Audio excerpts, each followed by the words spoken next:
everybody, and welcome back to the True Gamer Podcast, the podcast hosted by two gamers for you, the true gamers. I'm one of your hosts, Eddie, along with my bro, the inverted gamer who is against domestic violence. Yeah. You are, yeah, right? Yeah, there's no... yeah. It's one of those. Yeah. It's true. It's one of those things like, it's a good point, but why did you bring it up? Wait, Well, hold on. I do agree, but I really wish I wasn't being defined by this position. Every week I should just come up with something new. Like, Oh my next God. week, he's really against slavery. It's like, It's true. yes, but why are we doing this? It's true. I feel like you're trying to make a defense case. What am I defending against? God, I wish. Ever since I got sick last time, when I laugh so much, I start to cough. yeah, God yeah. damn it! If it was to just go away, I could laugh in peace. Bro, how are you doing today? Yeah, man, I'm doing good. Although I just realised the top lights aren't on. I think we But look good. okay. We look good. It's fine. I didn't bring that up. We'll cut that out. We definitely won't remember. We probably won't. I'll tell you that. Especially if you don't remember I to- didn't even start It's the perfect. timer. God damn it! What's happening, guys? Welcome back to Conbrosations. Start again. The person who's against domestic abuse. Second time you've been bringing it. Yeah. So you're doing okay, yeah? Yeah, man, I'm How's alright. life treating you? Yeah, life's pretty okay. I mean, I was gonna say it's never really great, yeah, right? It's especially life. like right now, like a lot of inconveniences, like frickin' diesels at £2 plus a litre, Mate. and my car needs a bunch of like little things done, like just stupid stuff. But so that's really inconvenient. It's just annoying in it. But Yeah. other than that, yeah, pretty good. But then on top of that, we're baking in this this climate that we've got right now. It's a good thing you have AC, because I can never talk myself into buying one, because I'm like, it's only going to be this hot for like 2 weeks. But the problem is, for those 2 weeks, Yeah. it's just brutal. Do you know what I'm considering getting? Laid. Laid is one of those things. I still haven't done it, despite being a father. I was the ones that go on the wall. They're not Yeah. insanely expensive. They're not thousands of They're pounds. not. You can get like some for like £300 and you're Yeah. done, right? Now £300 is a lot of money still to be just thrown away for something, like you said, for something that's like 2 weeks and Right. whatnot. But to have that comfort for those 2 weeks rather than just Yeah. dying and not being able to do anything, it's pretty useful, pretty They're cool. also much more like space efficient than those things, and much less noisy. And Yeah. there is only one thing. So I swear we'll get to gaming, boys. One thing about AC things, if you are going to get those AC units that go like on the wall and stuff, Yeah. apparently it's way more efficient to leave it on at the temperature you like, than to like come home and turn it on really cold and try and cool. Because apparently they're not good at cooling down a room from a high temperature, but they're really good at maintaining a cool temperature. Yeah, It's one of those weird. It's like a fridge. I've done that mistake a bit in like the car, for example. When I turn on the AC, you turn that to the lowest setting, but Right. really that's not the setting that you're comfortable at. You want to Right. turn it to like 18 or And it 20 also or something doesn't- like that. It's all like. I swear we'll get to gaming, boys. But like, We're not if you game- turn your it's not heating, game podcast if you right turn your heating, it's like it's cold. You turn it up to 27. The heating isn't actually getting hotter. No. It's just going to keep rising once it gets past your comfy Yeah, temperature. It won't turn off until it gets Right. 227. And yeah. it's the same things with AC units. That's just something That's to know. Yeah. Yeah. Anyway, gaming. Have you been playing anything? Mate, I have been playing some games. So, this week I've actually been playing more God of War, the originals. I went God of War HD. Yeah. And I'm actually really enjoying it. There's a fair few enemy types, which is interesting because God of War 2018, one of the criticisms I have of that is that Yeah. there's not many Not enemy so types. many, yeah. But it's kind of cool because there's some nostalgic things. So clearly the way they used the Chaos Blades in 2018 was derived from this and Oh, whatnot. yeah, yeah. And they did like, all the same motions and stuff like that. I was like, wow, that's really cool to see that they got all of that It done. makes sense that that's how he would fight with them, yeah. Yeah. It's just, I was like, it's just little things. You don't think about it, but of course, why would it be any other way, right? Right, Why would yeah, it yeah. be? But I was just thinking, I was like, that's really cool. But because Um, your first God of War was 2018, Yeah.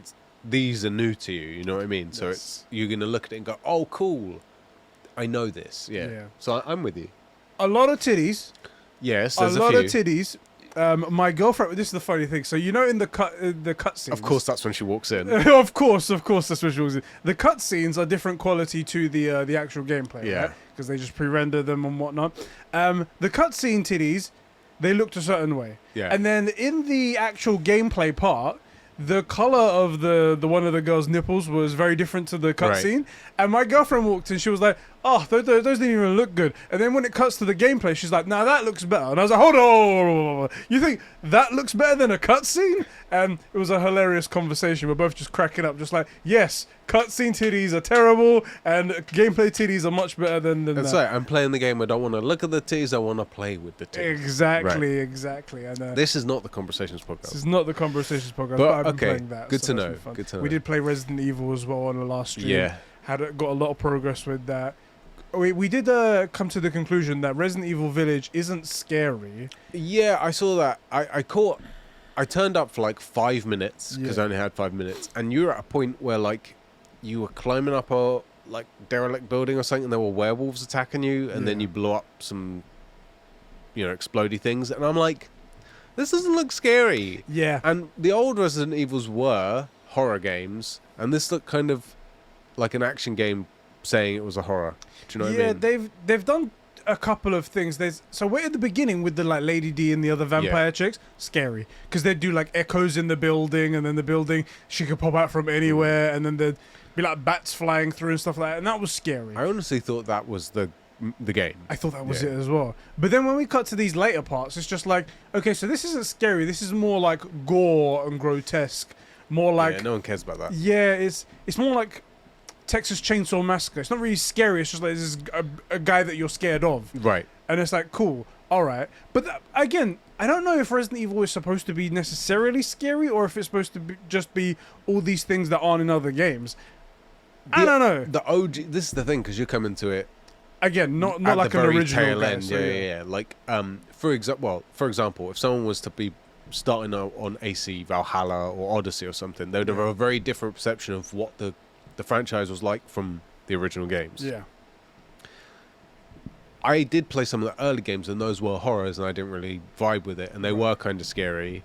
So I don't know what's going on. I don't know if it's good or bad either. Like, I don't know how well received Village was. Well, at the time, I remember it being okay. Not lighting the world on fire, but everyone was like, "Oh, this is a good game." But I don't know if that's because they're simping on the vampire chicks and Lady D, or if, do you know what I mean? Could have been a lot of that as well. That definitely softened the blow if it wasn't any good. Do you know what I mean? So it's hard to know. Yeah. It's really hard to know.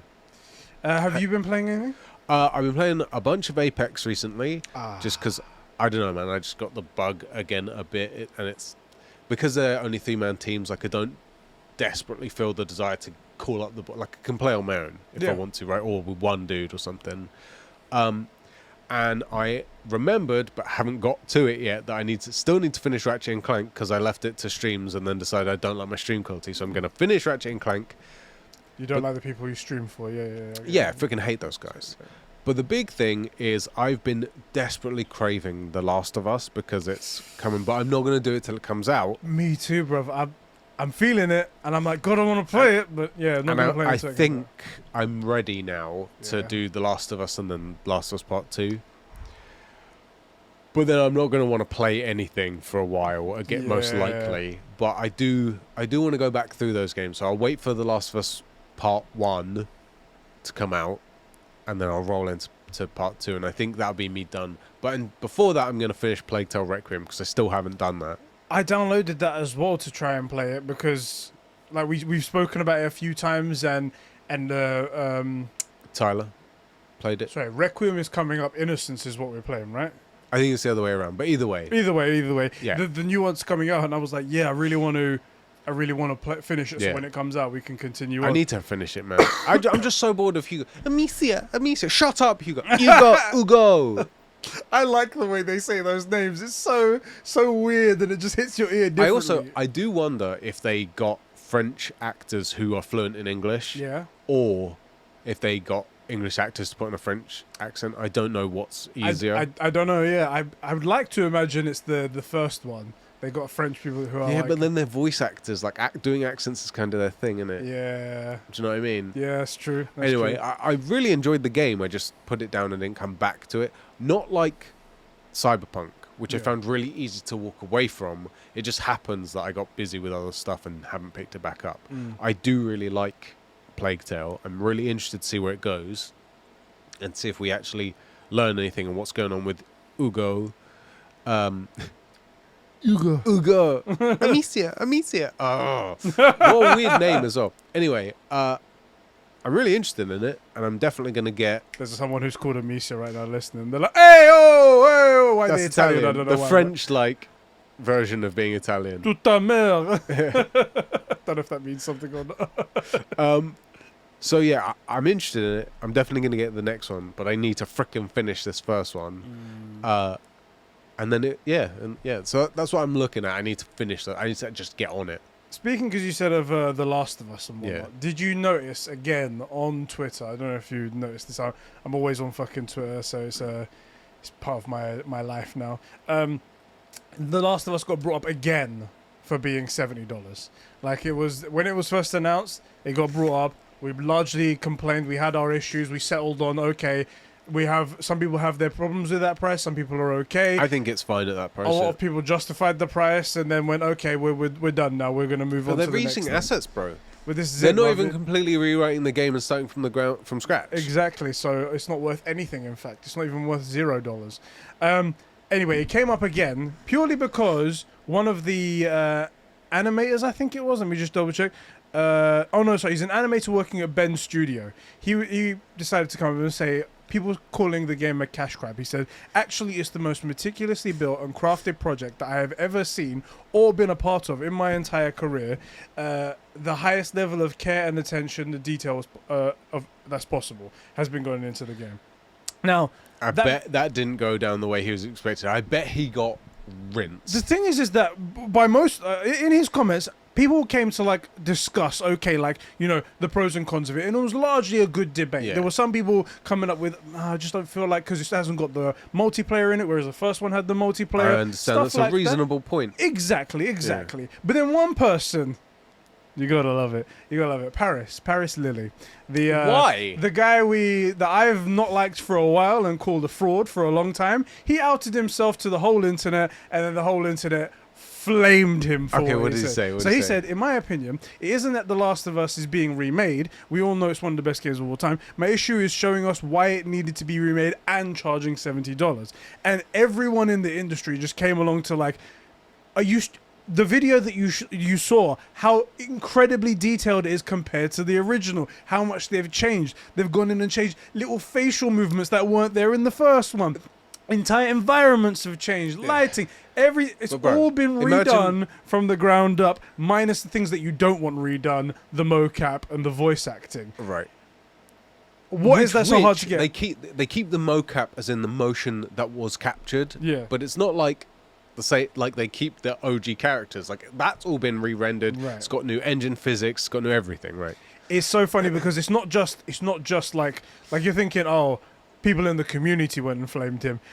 People who are like prominent figures in the industry, like Alana Pierce, Cory Borlog, and all these like great people that we know come and say like, this is stupid. What a dumb take. In defense of Paris, go on. Imagine, I don't know, let's say a car company brings out the next version of the same car. Right. I mean, they're reusing assets, right? Basically, I mean, and it's just updated styling, pretty much. Keeping all the stuff you want to keep, changing all the stuff that wasn't any good. Still got four wheels and an engine. And it's still in that same sort of car shape. Right. Even though it's updated styling, obviously it looks better, has better performance and stuff, but obviously they get cheaper, right? They would never charge more for a new, right? Right. No. You freaking bellend. What the hell what is that about? The thing is that with him is Game that Pass. he's a member of one of these Xbox podcasts called Xcast, and he's been known in the past to like just oppose anything PlayStation related and whatnot, and then hype up Game Pass and say like, you know, this is the best thing ever and whatnot, stuff like that. And what's funny is that, do you remember that woman from G4, the Froskin, whatever her name was? Is this the it's not my forte or my passion? Yeah, the one that was like, oh, Xbox have got all these exclusives coming out in Harry 2022, Hogwarts yeah. Legacy and this and that, and it's like, and it turned out how it's turned out. Anyway, he's now been put into her camp where like they just both spout just ridiculous nonsense in the favor of sucking up to Xbox. They're Ron Burgundy in it. They'll read, "Fuck you, San Diego." Anything he'll read anything that's put on the teleprompter. He'll read it. The reason why I brought this up is because A, it's stupid, and it's great to see people like called out for being stupid. But also, I've been saying for ages, and a lot of the time I kept it to myself. This guy's a fucking fraud. This guy is the worst. I feel like you haven't kept it to yourself that many times. No, I would have said it way more.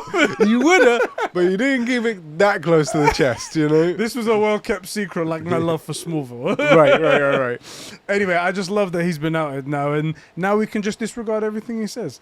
Anyway, congratulations, Paris, on showing your true colours. Right. Bro. Yes. Speaking of other people that we should disregard in the future whenever they speak, our super bros over at patreon.com/Conbrosations who support us at the $15 tier. Our boys, our super bros over there who are legends, keeping everything going. Those great people are Diogo Dildo, Isak the Ultimate Cumsock, Sabine from Smallville, the Star Wars Encyclopedia, Adam Sunling, Jeremy Renner, that's right, an official Avenger. Official. Granted, he's one of the worst Avengers. Probably the worst. Mate, someone said it was He's no Kate Bishop. I was listening to another podcast. They were talking about Hawkeye. It's like they made a whole show about him. Like, who the fuck wanted to see a whole show about the worst Avenger? He's in conversations with all the other Avengers as if he didn't just fucking take a taxi to get there. And I was like, oh my god, that's the worst way to talk about him. But yes, it's true. Yeah. Okay. Fair point. I mean, yeah. Everyone else flying there or like jumping there, whatever it might be. No, I just took a cab. I do feel like I don't understand it. Like, I know exactly what they're saying. Yeah. And not to get on Avengers talk, but like, I really enjoyed Hawkeye. Yeah. I like Black Widow outside of her movie and Hawkeye. Like, I like them in the Avengers. I think they bring like a human dynamic to stuff. Yeah. No. The show didn't need to shouldn't be here. You know, sort of it's like the Batman. Who did that? Right, no one wants that. No one cares about Batman. He's a person. He's a dude. Doesn't even have He's superpowers. some guy. Like, similar to Tony Stark, rich, but where's his mech suit? Exactly. I mean, he had one in one of the greatest movies ever, Batman vs Superman. That's probably why it was such a good movie. Probably why. No. Super Sus Ben Fryer, the Filthy Thief Fanatic Joe McCormack, Clark, the 53rd. Unfortunately, it's not the best one, so we're going to have a 54th one day. My juicy left nut, the super sexy producer Sean, Chris, the Ghost of Tsushima hater. I've seen it. It's in our Discord server. If you just search for Chris's name and you see Ghost of Tsushima, it's just hate after hate after hate. Mainly because it's Japanese, and anything Japanese related, he just disregards. And it is technically animated. Exactly. Think about it. He hates anime. It's true. And Gams Master, the leader of the Empire, the fearless one, the great Lord Vader himself, step cousin, who isn't really related to anyone of importance. It's the step cousin bit that gets me. Thank you guys so much for keeping the lights and mics on and the gaming going here. The Conversation, right. True Gamer Podcast. What's their Conversation Podcast? We are Conversations, though. Yeah, I was going to say Conversations Podcast, then I don't know why I stopped myself. I see. At Conversations. Thank you very much right there. Bro. To kick things off, I want to ask a question. Okay. And I want you guys to write in as well in the comment section. Do you remember your first username that you had on like PlayStation or Xbox or whatever it was your first online console? Probably would have been Xbox 360 for you, right? Yeah, it was gonna... I feel like it probably had Sheps in it. Yeah? Like, I've run the like Sheps Almighty Sheps thing for... that's what I've been using ever since we've been jamming. That's like 10 or 15 years. Else. Yeah. So... it's probably going to be something like that, yeah. I don't remember what my first one was. In fact, I messaged you to try and find out because question came up on Twitter and I was like, I wonder what it was. XII 360 no scope XXII. My first one had to have been something stupid because I don't remember it, right? It must have been something like automatically generated. Like, you know, when you make an account, they take your first name and your last name and they put 1167 at the end of it. Yeah. That's it. Probably something like that. But I do remember the times when I used to make a brand new account because back then being online was free. I used to make a brand new account. Remembering, of course, no one would do this, say, for Game Pass if they were getting it for free. Right, of course. No one would make brand new accounts. Right. No one would do that. They're all paying full price for it. Of course, yeah. Please continue. I would make a different account for every single Call of Duty that came out because that was the game back then. Yeah, you did. So MW2 kills, Black Ops kills with a Z. And then it was like Black Ops kills with a Z. MW3 with a Z. And it was the coolest Luckily, thing I think you gave that up by Black Ops 2, though, didn't didn't you? You just kept. Yeah. You switched just to one and kept it. At What one are you point- at now? I forget. What am I now? Yeah. The Edinator. That's right. Yeah. I think somewhere in Black Ops, around Black Ops 2, you were like, I'm just changing it. Yeah. Because at one point I started to pay for PlayStation Plus. This was before it was actually mandatory to play Yeah, online. yeah, I remember getting it because that was when they started doing the instant game collection. I was like, these are cool. I want to get these games. Yeah. And then you didn't want to be like Black Ops kills for your whole life. right, that as well. And then I was like, well, if I change this every single year and then I have to buy another thing, I was like, okay, this is not, they're not in cycles, so I need to just pick something. Right. And I picked one and carried on going there. And yeah, that's where I am now. But I've had the Edinator for a long time. Yeah, it's been a while. I was just trying to remember what my first one was. Yeah. Because I bet it was something dumb. Have you seen James's? Oh, his list. His list is something. Like, I was joking about the XXII legit snipes XXII or like underscore comma bracket I'm gonna see killed you bracket underscore, you know, like. Here we go. I've got his list right here. So his one was his first game tag was Dragonbite back in 2008. That's kind of cool. I hate that I like that. Kind of cool, right? And then he went through Super Assassin. Yeah, also, I wish you could show these on screen of like how he spelled these. They're such a loser play. Yeah. I'll take a thing here and I'll take a screenshot. So Super Assassin, then it's XLW3LFYLX, which is supposed to be wealthy, I guess, something like that. Yeah, I think so. UKX wealthy, but again with threes and like uppercase, lower cases. 97 right, go there. VI lasers, and again uppercase, lowercase. Quantum lasers. Wow. Yeah. I actually is kind of cool, the quantum, but also spelling lasers with multiple Zs, and there's not a single Z in laser. Too many Zs. Too many Zs. Yeah. And then he just went to lasers. Yeah. And then he went to, you'd think you'd stop there. That's your YouTube name. It's your channel name. Stop there. I mean, he's obviously picked something he's going to stick with the lasers thing. Right. And then he decided to switch it one more time to Richard the Horse. And stuck with it. And he went, that's the one he picked. There we go, guys. We got it. I know, it took a long time, but the guy changes his name so much. Like, he used to be Gamervids. Now he's, what I want to know is what was his first email address? Because do you remember, we're at that point where, like, we came up when, like, Facebook was coming out. Yeah. Right? So that's the first time I ever needed an email address, and you make a bunch of them because they're free. Yeah. And I want to know, like, people's dumb old emails. Only ones you don't use, but, like, if you took cervix pounder 69, or, like, stuff like that. Because some people would be like, Unreal Princess 00, like, at hotmail.com. Do you know what I remember? I thought, I mean, obviously I only did this once, so I never questioned anyone. What was your email address name? But I always thought it was the thing to put like a 4,000 or a 5,000 at the end of your email, at the end of like a name, and then at Gmail or at Hotmail or whatever it might be at the time. I only know like 4 people's email addresses, and they were all like that. Yeah. So I assumed that was something that you had to do back in the day. So I made mine with 4,000 on it, and I was like, there you go. That's you have to do this kind of thing. Do you know, and it stuck with me. Do you know what's funny is my Hotmail that I stuck with for ages was my name and a number. It was meant to be 007. When I made it, I was drunk or the other thing. Because, I was much younger. I was like 17. And it was 700. I got it wrong. Oh, my God. That's and then I was just like, well, I'm not going to go through. It's like 5 things to click through. And I can't be arsed, so I just used it. I can't make another free account. God but you know what the worst thing was? I didn't actually notice for like 2 months. And by that point, I'd set up like my Amazon. All that stuff was on it. 700. I hate it. Now, if you ever send me one of those like compressed file things, you'll look at it and you'll know. I'm gonna know now. That's so much worse than just thinking you had to put like 5,000 or something. Yeah, it's so much worse. I meant it to be 007. I fully was like, yeah, like Ships 007. Could someone make him a new email address, save him, and then get? I mean, but who uses Hotmail though? Yeah, like, it's true. That's my email dump. That's where it's like, sign up for this free thing, or do you want this like useful tips and tricks sheet for this software you want to use. Yeah. Just put in your email. Yeah, sick. Hotmail, 20,000 emails in there. Never read any of them. Apparently though, that's really bad for the environment because it takes up server space. So it's They should be fucking doing it. That's the dickhead's problem for doing that. So apparently, sending out spam. And yeah, you should like delete a bunch. If there's a bunch of junk in there that you're never going to need again, you should go through and delete that stuff. Apparently.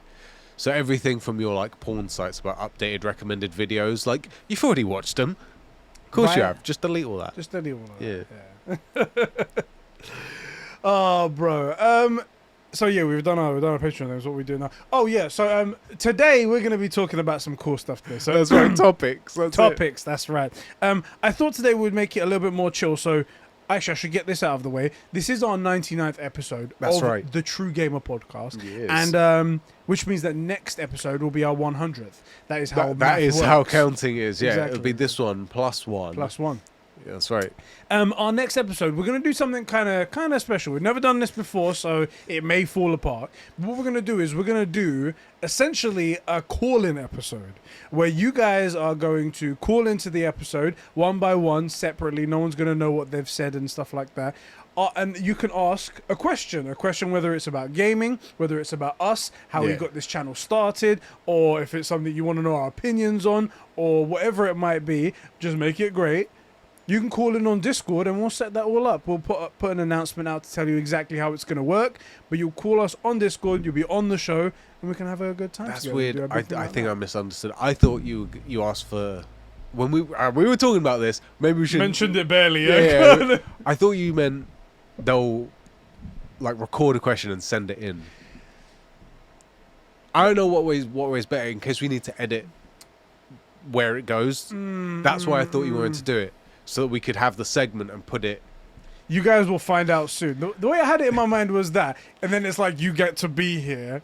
Basically, if you're interested in it, you'll need to be on the Discord regardless, because that's where you'll find out how we're going to do it. Exactly. And as the professionals we are, we're probably going to end up just doing it live on the day. Boys, do it like this. We'll forget about it all until next Thursday. Oh, God. And then we'll do that. We do record on Thursdays, sort of like around about 10 o'clock, 11 That's o'clock. That's the thing as well. Like, people are going to be at work, and that's why I thought... If you're true gamers, you'll have nothing to do midweek at 11 o'clock, okay? Right. We'll work it out and we'll ask people's opinions anyway. But check out the Discord server and you'll find out what we're going to be doing, how we're going to do it, and what you need to do if you want to get your question on the show. And that'll be quite awesome. We'll make it all about those questions. That'll be pretty much all the topics, unless something amazing happens and whatever. But yeah, that'll be happening next week. So get excited for some of that. Bro. Yes. Let's get into our big topic of the show. Let's do it. I thought it would be a good time, seeing as we're in the middle of the year, to discuss our favourite games that we've played so far. Yeah. And what we're looking forward to, not necessarily for just the end of 2022, but for the foreseeable future. Because, I mean, early 2023 as well counts for this. I just need to refresh my memory about what came out this year. Do you want to start off with one, or do you want me to go first? Yeah, go for it, bro. I was going to say, I really did... I was going to start off with a bad one, actually. So, a game that I actually did like to play this year, and I haven't finished it yet, that's the thing. Yeah. I was quite surprised by Elden Ring, as I'm sure a lot of people were. Okay. I really thought that it was going to be just the hype everyone was talking about. A bit like how... Like, you know, the Batman. Yeah. The movie was great. Yeah, it's fantastic. I Best loved Batman movie so far, I'd say. But these guys are like, it's the best thing ever since sliced bread. And I'm like, best okay. Best superhero movie ever. Exactly. No, it's like it's not. And I thought this was going to be another one of those situations. And so far, it's great. So far, it is great. And I am really, really enjoying it. Souls games always have spoken to me ever since I fell in love with it when it came to Bloodborne, and I've just been in a hole ever since of these Souls games. And just something about the open world. You think adding an open world to many games is a bad idea? Oh, almost certainly. It's terrible, yeah.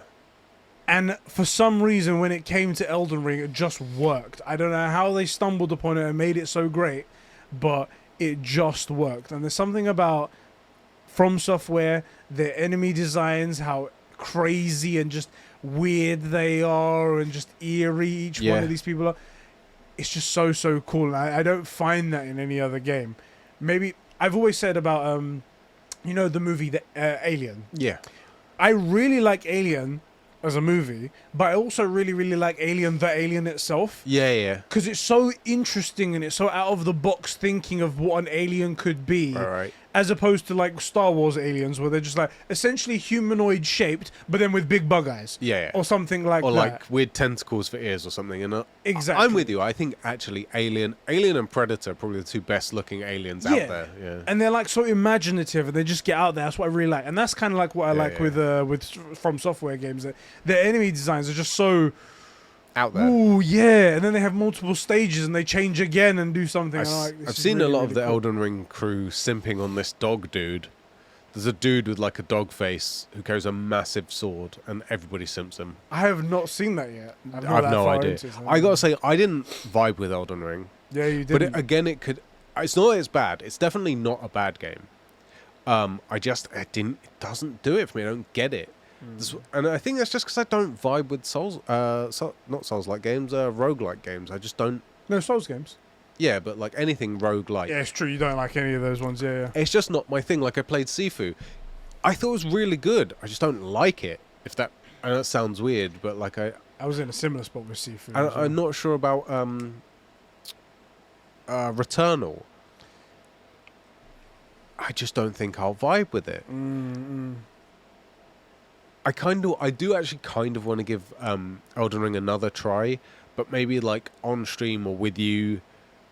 Maybe we'd do a stream with you or something like that, where like I can get guidance. Yeah, like there's definitely a huge learning curve, and it's not that I don't like a learning curve. It's that I feel punished for not knowing things that aren't explained. Yeah. And either you dig the fact that you have to find out the hard way, or you don't, and I don't. So Elden Ring didn't do it for me, I gotta be honest. There is a bit of a purist mentality that is a little bit detracting from the Souls community. Or like every time a Souls game comes out, the conversation of difficulty comes up. Yeah. And there are people like yourselves who you shouldn't change it. That's the thing. There should be change, but the purist mentality, again, it goes back to that Batman thing where people are saying that it should just be this way. This is the best thing ever, and it's like, okay, calm the fuck down for a second, because maybe there also is a conversation to be had here. Right. Like people were like, oh, I like the fact that it doesn't tell you anything, and I like the fact that you're having trouble that you don't know because it hasn't told you. And it's like, why would you like that about someone else? This doesn't make any sense. This community's been really odd because it's been so welcoming to so many people. If you come in and like it, they welcome you with open arms. Yes. If you come in and say I've been struggling, it's just like Schadenfreude. They just want to watch you suffer, and it kind of makes sense because the game's sort of just about making you suffer. Yeah.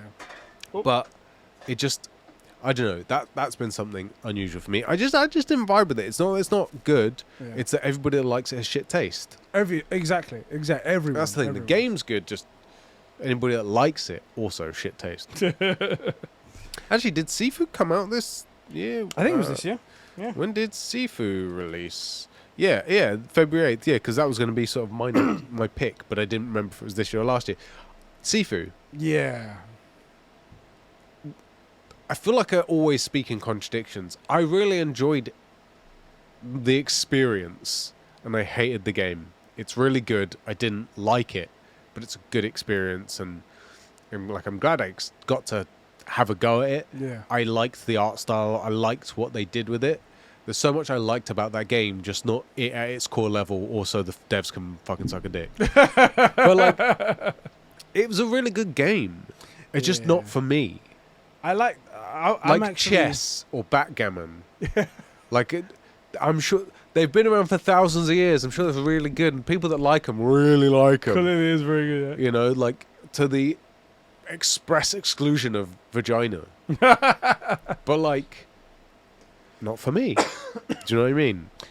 I have a bit of a confession to make. So I I haven't mentioned any more about seafood myself. Okay. Because after that first time, it came out of a shit spot. It was a really rough spot to release. It came out, and then I think Death Stranding director's cut came out like the week after, and I'm a huge Death Stranding simp. Doomed to get pushed aside, like next to the peas, and you only have a fork to eat them with on the plate of games. You know? And I went into that, and I immersed myself in that world and forgot all about it. But I never got drawn to come back to it. That first experience that I had was good. How far did you get? Do you remember? Not very far. Like I beat that first boss, and then after that, I think did you get to Sean? No, I remember getting like on the way to that next boss, and then that was it. And I never got drawn to go back to it. There was something I liked the mechanics, the whole aging thing, and how you can like turn. You can make yourself age slower or something like that. Or... Yeah, I can't exactly remember it, but it was to do with where on the chain of things you die. Yeah, and how you come back. So it wasn't completely like you die, you're done. Yeah. So which was a nice mechanic, especially for me, who doesn't really like the whole like, you know, die by the sword. Dueling game. Yes. That's kind of different for me because it's PvP. But like in a game, if I have to get all the way to an end boss, I don't want to, if I'm dead, I go all the way back. Yeah. You know? Yeah. So for me, I appreciated that. Yeah. But I will say it was kind of complicated. It didn't feel like as a system, it was just naturally intuitive. Whereas something like Horizon, which is when we'll get to that next, but Horizon is so obvious what you do, right? Yeah. The only thing you need to know is, are any of these things worth putting points into before others? Yeah. And ultimately, not really. Yeah. Just whatever you use. If you use bows, put it in bows. If you use melee, why would you do that? Put it in What melee. kind of an idiot are you? Right, if you use stealth, use stealth. Like, whichever way you go, it's going to be good. You're good. I get the feeling that had I spent more time into it, it would have made a bit more sense to me. It does make sense eventually. I'm not going to put any points down for it just because I didn't take the time to look into it. That's a me thing. But like you said, like it's a bit discouraging in the beginning. However, like you said, I did like the art style. I did like the cool aesthetic of being like a ninja, and you're like a proper master of these arts. Yeah. And then fighting off all of these people, very much like Matrix style, where it's like I am Neo and I'm gonna fuck all of you motherfuckers up. That's really cool, and I did like that about the game. Seeing as we brought it up, I'm going to bring it up now. Horizon Forbidden West. Yeah. Probably one of the best games I've played so far, up there with Elden Ring. I would go further. I'd say probably one of the best games I've played so far. Full stop. Oh, period. That's quite a turn for you. It's quite a turn for you. I will be very clear. I'm talking specifically about the game. Okay. Like the gameplay, how it looks, how it runs, enemy types, boss fights. Like, I really enjoyed it to play. I still feel like the story... Actually, the story is good. The lead's weak. Aloy needs work and needs love desperately. And I was really annoyed because Beta was the perfect character to push Aloy to be more tender and to sort of like be more forgiving of herself in a way. Yeah. Because I feel like the character puts so much on her to like save the world that she can realize that there's a version of her that is weak and needs to be told everything's going to be okay. And I was really hoping for a lot of growth because Aloy's stacked to be like what I want. Like, she's a redhead. I'm all about it. You know, she's fighting robo dinosaurs in a post-apocalyptic world. Like, it's stacked to be perfect. I hear you loud and clear. She wasn't pretty enough. That's true. That's the problem. That was interesting. So at the beginning, they were like, "Oh, they made her look like a man," and they picked very specific shots. Very specific shots. They're like, "Oh, she's fat," and I was like, "In this shot, I kind of see what you're trying to say." In this shot, I know what you're saying with this exact 1 pixel, you know, one frame still shot. Yeah, but like in the game, she's fine. She didn't look like she even changed that much. She just looked like she got upgraded in quality. Also, they're like, she's fat, and I'm like, no, she got a nice little sway in the hips. Like, I don't know what it is, because also, like, so I appreciate that she's not like overly sexualized. Yeah. Which kind of, it's all like summer dresses. Summer dresses are hot because they're not lingerie. Right. Do you know what I mean? Right. But you sort of know everything's there, and Aloy is covered in armor and furs and stuff, and yet somehow like you can still see her hips swaying and stuff. Like, she got that feminine body. I don't know. they got the perfect mix of like nailed it. Yeah, it was the perfect mix of like strong and I don't like her character a lot, but she is a strong lead. Like importantly, she has determination. She has a goal. She has a plan, and I think, in fact, I think part of the problem with Aloy's character, she's not weak enough. She never needs to rely on friends, and I feel like that's one thing that I felt was missing from this game, because she picks up so many more people, and you set up this base, which you don't really do in the first game. Like, yeah, you meet Erend and Val, but they're just sort of people that you know along the way. And this time it's like, you're making a unit, and you need these people, and I've never felt like she needed them. Yeah, it didn't feel like she needed them. She needs a bit more vulnerability. There is a bit of a thing to say with that, because it's not like she's a superhero. It's not like she has powers or anything. Like, she's a person who's determined and very courageous and whatnot. But at the end of the day, she's a person, right? Yeah. So and a bit more vulnerability may have gone better with her, you know? A bit more vulnerability may have been better. And like, I understand maybe not around them. Yeah. Right? Because leaders are supposed to be strong. But there was that one scene, which I feel like you should have played this game by now, but wouldn't spoil it. She wakes up in that lady's house, and all I needed really was just to have her like realize what had happened and just curl up and cry, and that's a perfectly reasonable thing for anyone to do in that situation.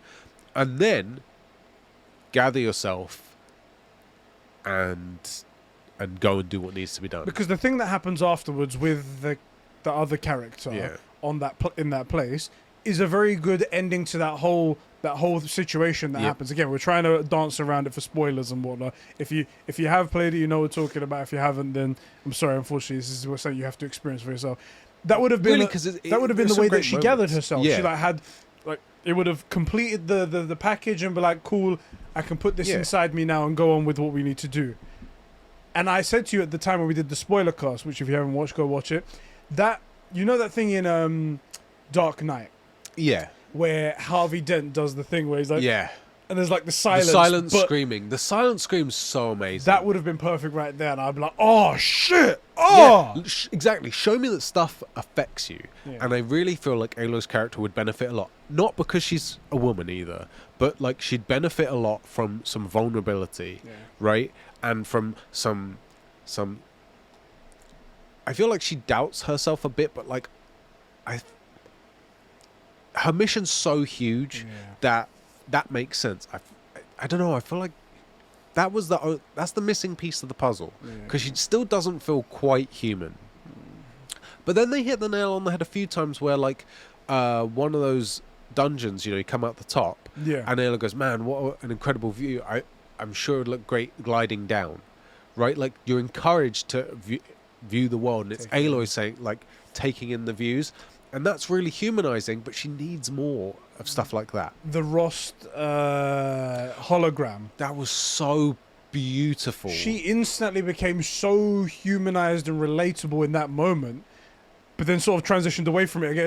It was sort of like if there was a humanity scale, there'd be a peak here, and then it just comes back down again. That's the thing. It sort of felt like she's a Terminator. She sits down, running, memory, exercise. Oh wow, this is so amazing! Returning to robot mode, and that's always been my big criticism of Aloy. She is kind of robotic, and a couple of times where she says like, "I need you guys," right, or talks about family. That thing with Rost was so amazing, but why? The reason I'm still complaining is it really feels like scheduled beats where you see this stuff, and we're not reminded constantly that she is human, and she's like 25 at the absolute max, but she's like 20. Saved the world once, got to do it again, pretty much on her own, and then has to like get this team, get them on side, get all the stuff that we need, trek across all of America basically to get this stuff. Like, it's okay to be overwhelmed by that stuff, and she acknowledges that it's a big job and maybe too big for one person, but never really says that she needs help, never really says that she's not sure she can do it, never really grieves for lost friends. But then you have moments like that Rost scene that was so perfect. It was so beautiful. But it's extra, that scene, because it's like, what that means is that she has got this deep human emotion It's side there. to We her, just never get to see it. and she only pulled it out in a moment where someone else really needed it, Right. and it's I needed it for the game to continue. This was a stopping point. Yeah. Right. This was a hard stop. If we don't get this to happen, the game doesn't continue. Right. So, and that's what it took. So that bugs me because she's so perfect, and the game's so good. Like Zero Dawn is an incredible game. Just as a trash protagonist, and not because the protagonist is bad, the writing's bad for her, and that's the problem because the story's good. But I'm not playing a story; I'm playing through Aloy. Aloy's my bridge into the story, and that's the problem. They could have solved this whole thing by just making a male protagonist. It's true. That's the issue. Really, And then we would respect all of this hard. exactly.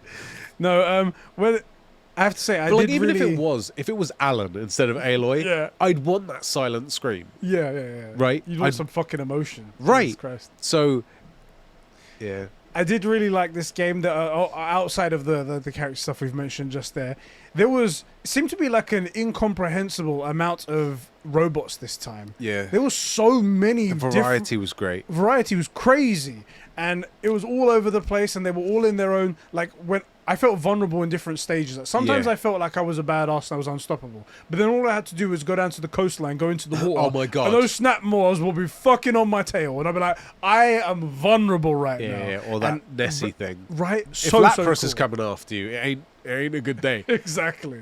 The weird thing with this is like, there was so much variety in terms of like enemies, Yeah. and then it turned out you only needed one weapon.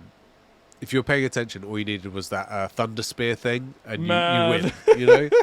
But other than that, also there's that one mission where two pilots, up north in San Francisco, they ask you to find like a gyro something. Yeah. If you do that, you get the game-winning weapon, Yes. which I didn't know until I beat the game. Had I got that first, you win. I swear to God, when I did it, I was like, I'm gonna get all of, because I was planning out my trophies. I wanted to get this one trophy, so like had the coolest pop for the platinum trophy, because Right. it takes a little video when you on the PS5.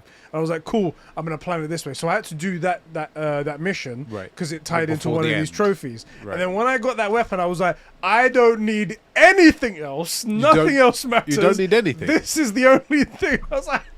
This explosive spear, I think it was, Yeah. is the most powerful thing It's on Earth. it's OP, and I don't really. It's like I can't remember. As what- long as I have this for the thing that's happening in the next game, Yeah. As long as I have it, I don't care. Oh Doesn't yeah, matter. yeah. If I can keep this, I'm Done. fine.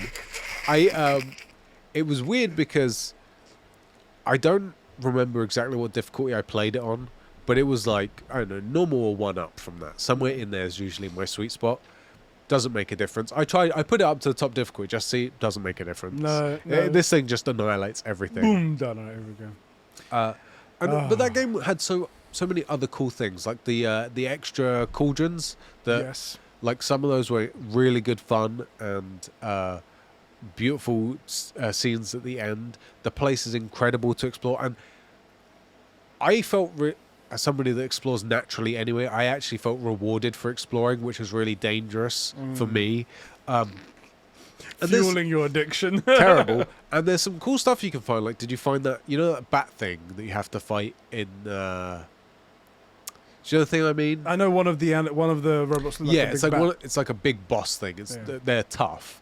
One of those is like roosting on the Golden Gate Bridge. Like you find that, and Yeah. like I'm not. Did you go there on Yeah. purpose for a? I trophy or was just something? exploring. Yeah, exactly. Once you get the Sunwing, you're like, fuck it, this whole map is getting explored. That's another thing. But now being able to fly Great, is isn't so. It seems like a small addition, but it's so perfect. It's plus like the fast travel on the PS5 is instantaneous, and then to just like explore stuff. Ugh, so much about the game so good, and all they had to do was just make a little change to Aloy, and I'm suddenly like, I would put it. If they made that change to Aloy, I'd put it easily top 5, probably somewhere in top 3. It's one. It really would be incredible. Just bring me on to consult for the next game, Yeah. just for Aloy, and I will write you the best character pretty much ever. What do you think about in terms of a Game of the Year discussion? Do you think that... Absolutely should be in there, and Elden Ring cucked it so hard. It did. The worst part is that I mentioned this on Twitter. Yeah. I mentioned it in regards to God of War Ragnarok. God of War Ragnarok, I think, won't win Game of the Year. And the same It's thing I also think coming out really late in the year. really late. That's true. And I don't think Horizon. Well, the thing is, that's good for Game of the Year because recency bias. Yeah, will that's fucking, true. That's true. But I also think Horizon Forbidden West won because It's going to be Elden Ring, and I don't know if that's fair. And I'm not complaining about Elden Ring. yeah, it might be that people find this because I haven't gone all the way through it yet. There Yeah. might be even more stuff that I think, okay, this actually deserves Yeah. it. But I do think that recently there's a lot more hate when it comes to exclusive games, particularly PlayStation exclusive games. Well, there aren't any Definitely Xbox exclusive unfairly, games. yeah. It's all just we want to hate it because they're the top dog at the moment. They're the Also, ones doing the best. So we're not getting anything, so let's hate on the people on the thing making stuff. exactly, Yeah. and because it's everybody in the world can play Elden Ring versus only a select few people who have a PlayStation 5, Yeah. PlayStation in general, which isn't that little, but can only play these games. It's all of them versus this small group of people. And I think that's what's going to happen. I'll tell you, if it came out, Unfairly. if they were 2 months apart, Sorry. I think it would be very close. Yeah. I think it would be very close. And that's not to say that this isn't a beef on Elden Ring, just because I didn't like it. Like, there's plenty of games I don't like that are great. Yeah. I feel like Death Stranding is a bad example because I didn't like it, but I also don't think it would beat Elden Ring. Let's imagine the director's I'm biased. cut. I liked it a lot. Yeah. So I think, put it this way, I think Elden Ring would beat Death Stranding. Let's say Death Stranding just came out. I Yeah. think Elden Ring would beat Death Stranding just because Death Stranding is really a Marmite game. Yeah. Whereas way more people can enjoy Horizon. Yeah.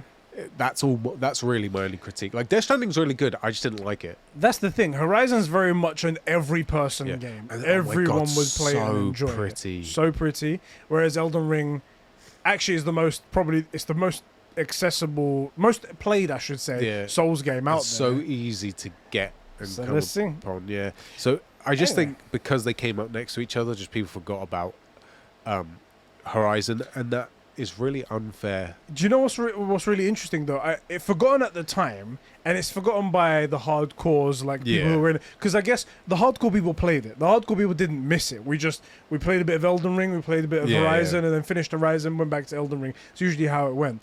But it's always in the MPD charts for like the top 5.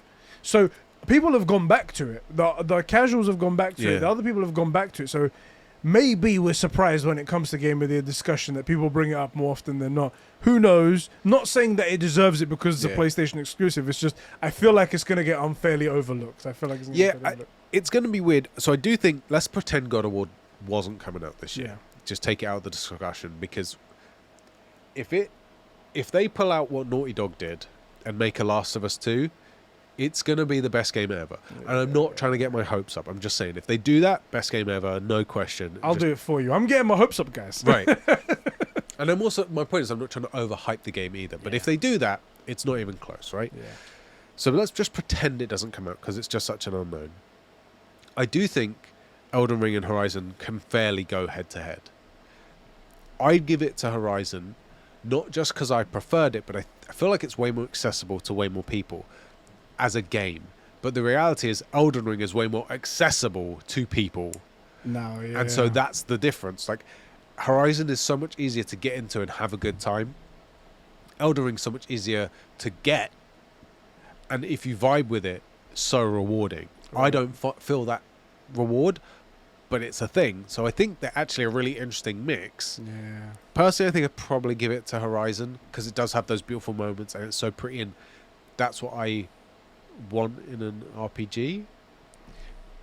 But I could see Elden Ring taking it. I don't think anything else is on this list is gonna take Game of the Year. Or Stray. Never mind, Game of the Year. Stray, exactly. I mean, you can knock things off like a cat does. I'm waiting for the God of War update.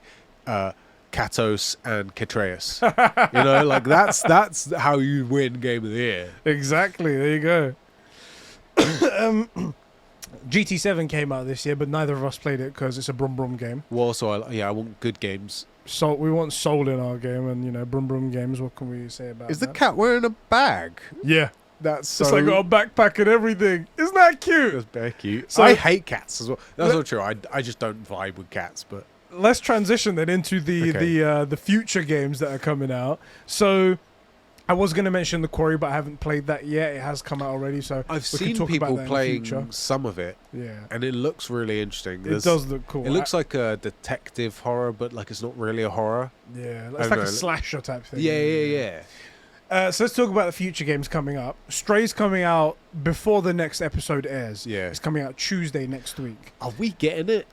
We already are going to have it because we have Okay. PlayStation Plus Premium, Oh, that's and it's right. available on the extra tier. Do I have that because you've got it? Yes. Okay, that's So cool. you can download that. So it's available at no extra cost if you have the extra tier. Yeah.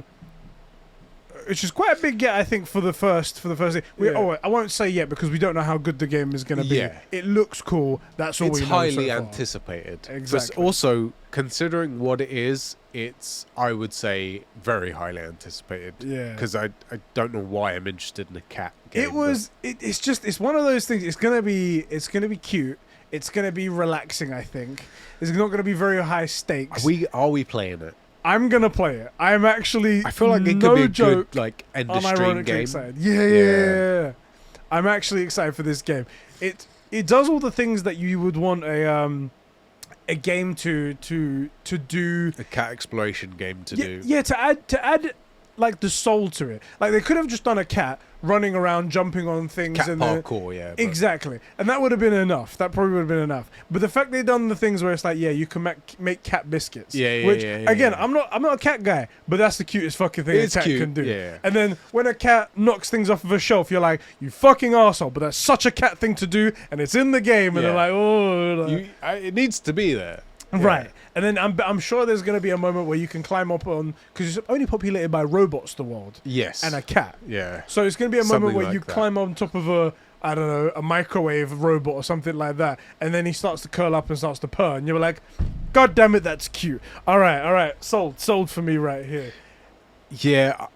I'm in that same boat. I'm not really a cat guy, but I guess we're playing it. I guess we're playing it. Here we go. Other upcoming games. Just having a look. Dying Light 2. When does Oh, the- Lego Star Wars came out. Oh yeah, sorry, we forgot to mention that.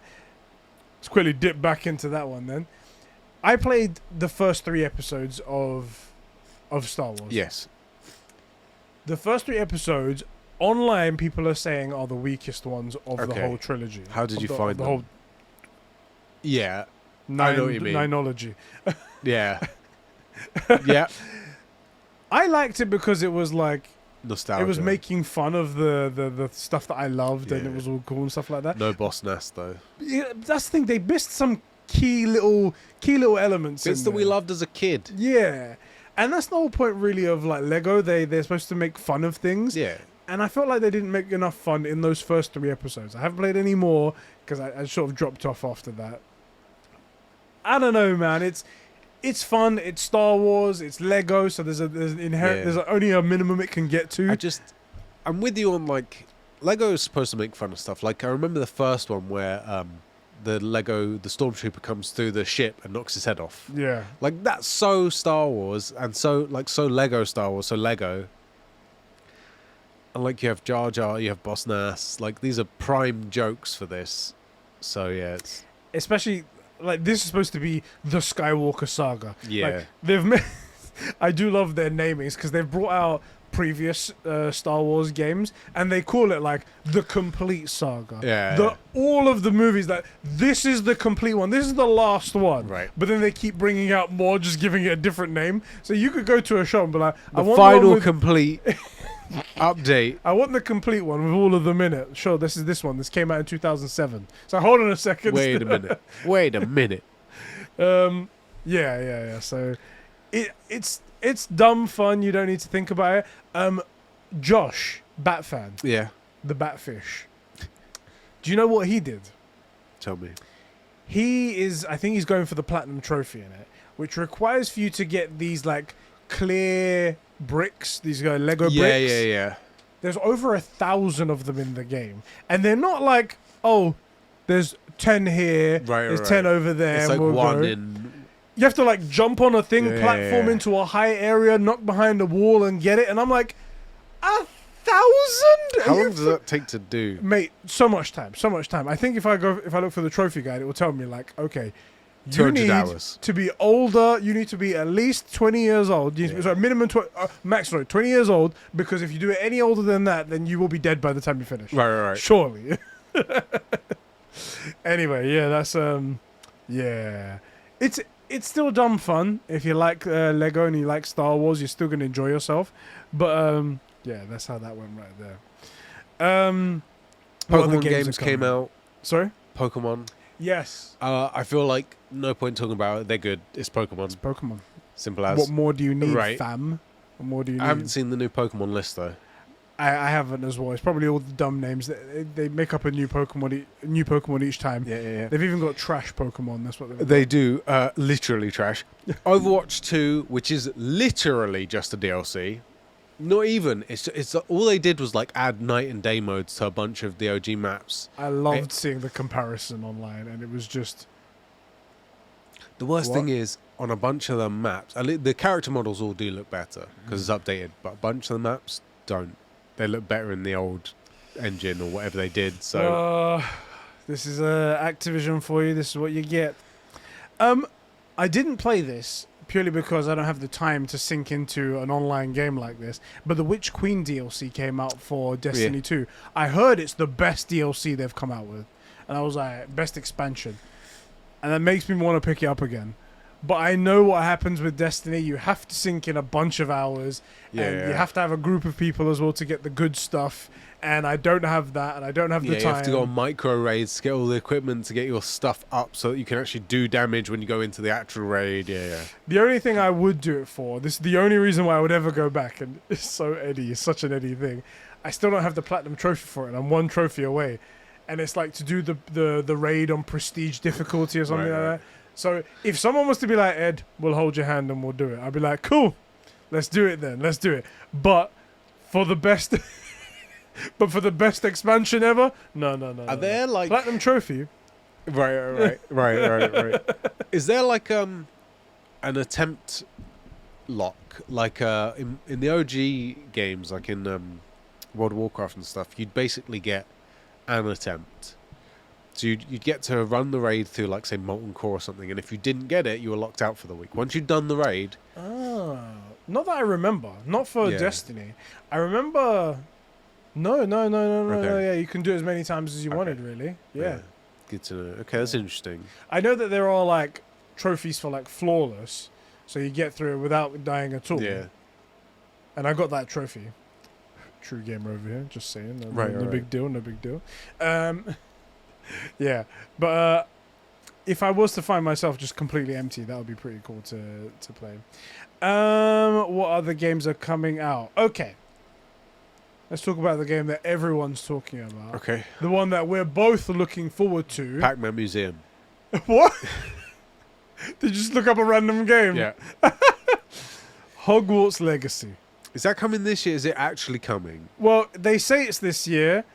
Some people, like Colin Moriarty, says that he knows someone on the inside that says it's going to be delayed. But he knew that before they announced it's coming out this year. Okay. So I don't know if things have changed or if that's still coming or what's happening. A lot of people don't know. Although they're running out of time to announce that. We're fucking July. Maybe they just do that Star Trek thing and just go past their date and don't say anything. Right? Alpha was so pissed off. It's like, we're past the release date. Where's the game? Yeah, you guys haven't said anything. Yeah, you just missed the date. I'd be pissed off as well. I'd be like, what's going on? It's a bit like how I feel about the animated Smallville show. They like announced it and it's like, so what's happening? Right. You know? But luckily for you, you got Talkville, so... It's true. Talkville did come out. First episode happened. It was very cool. It's cool to hear them talking about it. I'm kind of interested in it because I like Michael Rosenbaum and I like Tom Welling. Obviously, they were both in one of the worst shows ever made of all time. They were in another show other than Smallville? I got him there, boys! That was pretty quick! But like, I have no interest in They were in Smallville? Sorry, they were in Supernatural? Yeah. Like, I have no interest whatsoever in watching 10 seasons of Smallville, right? But I kind of would like to hear their insights on it because I do like them, and weirdly, because I like Supernatural, this is kind of almost a similar insight into what it would have been like, because I hear things like the two shows that were renowned for this were Supernatural, and then to a slightly lesser extent Smallville. But like Supernatural, apparently everybody just loved working with the main cast. The whole team got along, and no one ever had a bad word to say about it, which is really unusual. And that was very similar with Smallville. One of the reasons that it managed to go so long, apart from being successful, because it wasn't actually that successful, because it's just not what they like to push. They didn't want to push the superhero stuff. Supernatural, WB tried to kill it multiple times. They put it on dead slots like 7 p.m. Friday nights, and it still kept performing. You know, they did that to Smallville for one season, I think. Like, I don't know why they tried to kill these things off, but they still make it. And part of the reason for it is not just that the fans love it, but that people love working with these guys. The crew loves to be there. The team loves each other, and people can stand being around each other for 10 years, 22 episodes a season, right? That's remarkable. And so I kind of want to know, like, those little insights. Yeah. But also, you're talking 220. I don't know. Honestly, I want to be in the room when they first discussed it. They were like, do you want to do this weekly episode of 250 episodes? Right. We're like 40 years old, 50 years old now. We'll be very much close to death. Yeah. By the time we finish this. 200 weeks is many years. 4 years, a 5-year project. Right. And then also, like, me and Alpha were like, so we're going to re-watching it while they're doing it. And I'm like, Obviously. I can't watch one episode a week, though. Right. Yeah. What's the point? I feel like I'm not making any progress at all. Right. And I find something cool, and I'm like, well, I have to wait till next week. It's not coming out live. Anyway, this back to gaming. Hogwarts Legacy. That's right. How much interest do you have in Hogwarts Legacy? Some. My excitement meter is like a 6 or maybe a 7 out of 10. If it comes out and if it's good, like, I like Harry Potter. It could be a fun game, I guess. Also, I could just play God of War. Right. Around about that time, there'll be God of War. There'll be Callisto Protocol coming out as well. Yeah, which I will not want to play, but will have to. Exactly. There's other games coming out, and I'm very worried that it's gonna get Horizoned. It's gonna come out within 4 days of freaking God of War, and no one's gonna know about it. I think for that reason they should delay it then. Absolutely, or push it up. Right. One or the other. You got to come out a solid 3 weeks. I think away. that's why Forspoken got delayed, because it was coming out in between The Last of Us Part 1 and God of War, and then shortly after that, When's Callisto The Last Protocol, of Us 1 part September 22nd. Ooh, nice. Yeah. Okay. Yeah, I'm looking forward to that. Should we talk about that? Because it is kind of new. Yes, we will talk about that. I was going to talk about it anyway. Cool. Hogwarts Legacy, again, this is coming from a perspective from someone who doesn't like Harry Potter, a guy who's watched all of the movies. Whose opinion is this? Oh boy! Someone write in. No one believes you. No one believes me that I don't like Harry Potter, because anytime they mention anything, it's like Ed's the first one to come up with the answer. Do you know what's really annoying though? Is, you know, I say I freaking hate Lord of the Rings, but I know all about it. You know, not like like, for example, I was about to say I haven't read the Silmarillion or any of that, but I know what it is. I know it exists. I can say it correctly. Like, you know, I know that when Vigo kicks that helmet, that he broke his toe, and that screams are like, I know all the stuff. And I've seen the movies. They're gonna call you what's the equivalent of a Potterhead for Lord of the Rings? A loser. Yeah, exactly. You a loser. That's what they're gonna call you. I'll beef out because I get it, I know it. I'll send Tyler all the time if I see it on Instagram. I'll send him all these memes just taking the piss out of it. But the only reason they're good, and my excuse is know your enemy, right? The only reason the memes are any good is because I understand that what they're taking apart, and they're kind of taking the piss. So I like sending memes basically saying, "Oh, Lord of the Rings is shit." But the only reason I can send them is because I know the stuff, and so he always accuses like, "Well, how did you know that?" Shit. Damn it! Anyway, I'm sorry. You were gonna say Harry Potter. This is coming from the perspective of someone who doesn't like Harry Potter. Yeah. And As I said, I do like the world, and this could be great. Yeah. This could be good because this is set in the world of it. It's just not with those losers that we watch in the movies. One's Maybe, never yeah. does his homework. One's ginger and one's female. Exactly.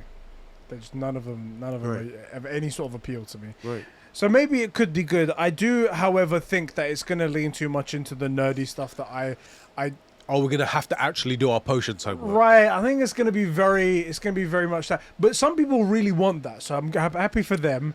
Well, they want to do like the maths version, the science, the magic version of like trigonometry homework. They really want to do when it comes to one class, they want to use the DualSense touchpad. They want to do Leviosa. the Leviosa, and you have to say it into the micro, Leviosa, and then, but not Leviosa. Flip It's like, and fuck. swish. Yeah. Exactly. There are people that want to do that, and they want to do the pouring of the liquids in the potions class. I don't know why. Is this a VR game? I don't think it. Imagine if it has a VR mode. Do you know what would be really annoying if it has 1v1 duels in it? I will flip a table. It does. I think it does. No. I think it does. Maybe not with PvP. maybe not PvP. If it's PvP, I will actually flip a table. Could you imagine? Sucker punch. Oh my god, you get so many emails. Watch. Anyway, Hogwarts Legacy is coming out. There's like 3 people excited for that. Who knows? Who cares? Is there any other games before I mentioned? I feel like we missed one, but I don't remember what it was. We did speak about Callisto Protocol, but we haven't mentioned it. Let's talk about it then. Yeah. Callisto Protocol. Super excited for that. I was considering getting the collector's edition, but it's not available in the UK. That's good actually. Yes, exactly. I'm absolutely. I can't wait for this game. I can't explain to you how excited I am for this game. It seems You don't need to. I get it. It seems so perfect. Like it seems like it's Dead Space, but just better. Yeah. It's been upgraded, made even It was like better. Dead Space, and they were like, you know how you made it so that people could sleep? Yeah. Get rid of that. You know, like you know how you made it like accessible to people. Like there's people that love like real horrors, and then there's people that love like Jason and Halloween. Forget those guys. Get them out of here. You know. Get them out. You know when you have games that have like spiritual successors of something else, Yeah. you think, okay, it's got that kind of vibe to it, but really it's not as good. They've lost something in it. This so far looks like they've captured it perfectly and made it better. And I'm all about this game. One of the things this looks like is, with like Dead Space, ultimately, it was sort of Doom-esque. Like, found this magic or alien, extra-dimensional thing, and that caused this stuff to happen. This, it looks more like we don't need that gotcha, that like MacGuffin. It's like scientific experimenting, and that makes it almost even worse because all the evil is human. Yeah. Like, and not just like the villains are human, but it all comes from people. The bad guy is a person or people. And that will be cool. I'm sure there is maybe something sci-fi in there. That would be very cool. Like, I don't hate that. I'm just saying this looks like they took Dead Space, and instead of the evil thing being some alien or demonic thing that's changing people, it's people. Yeah. Ultimately, it's people. And that also, they just don't care about creeping you out and doing icky stuff. And I don't mean, look, the execution's always brutal, right? And how Isaac died was always brutal. But those whatever they're called, the things, look alien-y, Yeah. right? So you don't mind killing them. These look very human. Yeah. And they look, it's just, what's like the stuff people hate the most to see, like in surgery videos and stuff. Right. Put that in the modeling. You know? Horrible. The only thing I will request of the game is that I think it was Dead Space 2. At some point you had to inject something in your eye. Oh, do you know, that sticks out to me all the time. Whenever I think Dead Space, that's the first thing I think of. In particular to me, that's the one thing I can't hack. So, like, I actually have a really strong stomach when it comes to this stuff. I mean, we did biomed, so do you remember we had to do a few of those pathology things we saw, or those, like, different ways people have died. Yeah. Like that doesn't bother me. Bad smells don't bother me. I can watch surgery all day, just not when it comes to eyes. I can't do eyes, and that's like even in movies, if you know, if like something comes and stops right by the eye, makes me want to throw up. Yeah. But you could do all the gross stuff in the world, and I don't really care. But anything with eyes, so that I hated that, and that took me ages to like pass because I was trying not to look. And, you know, awful. I have a feeling there's going to be a lot of that in this. I think you're right as well. Yep. Before we get on to The Last of Us and God of War, Plague Tale Requiem coming out. Yeah. I still haven't finished Innocence. I think I said that early on. You haven't either. I haven't, no. So we'll both be finishing that up soon. Yeah. When does it come out? When does Plague Tale Requiem come out? I want to say it's soon. Yeah, I feel like it's very soon. Let me go release date. Oh, October. So we've got time. We've got some time. I'll probably finish it soon though. I love it because like there's so much on my backlog already that I haven't finished, and I'm like, well, I've got time. Right. I've also had time for all of that, but it does seem to get done. Right. The other thing is like, well, this is coming out soon, so do you bump Innocence up? Because God of War's been out. You know, the original 3 has been out for like ages. Yeah. You also got Mass Effect and Halo, which you haven't freaking played. Have I? Oh, I don't know. I forgot all about that. So this will probably bump up to the top of my list. I'll probably, whenever I'm not playing Apex, I'll finish this off soon. And I think I'm about halfway. I think I'm somewhere about. I got to a castle, so I remember. Next on the list, as I said, there's a couple of games in 2023 as well that I wanted to mention. Okay. But I'm actually going to let's go for The Last of Us now.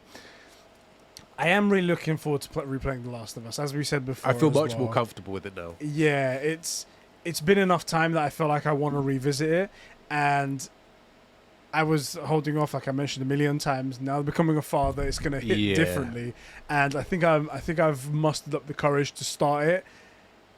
Right when I don't know how it's going to affect me. It's probably going to be quite bad, but at least I'm sort of ready for it in my mind. It's also not right around, but it's close to Isla's birthday. It's within like a month or two. I'm going to be playing it. Do you know what would be worse? If somehow she was...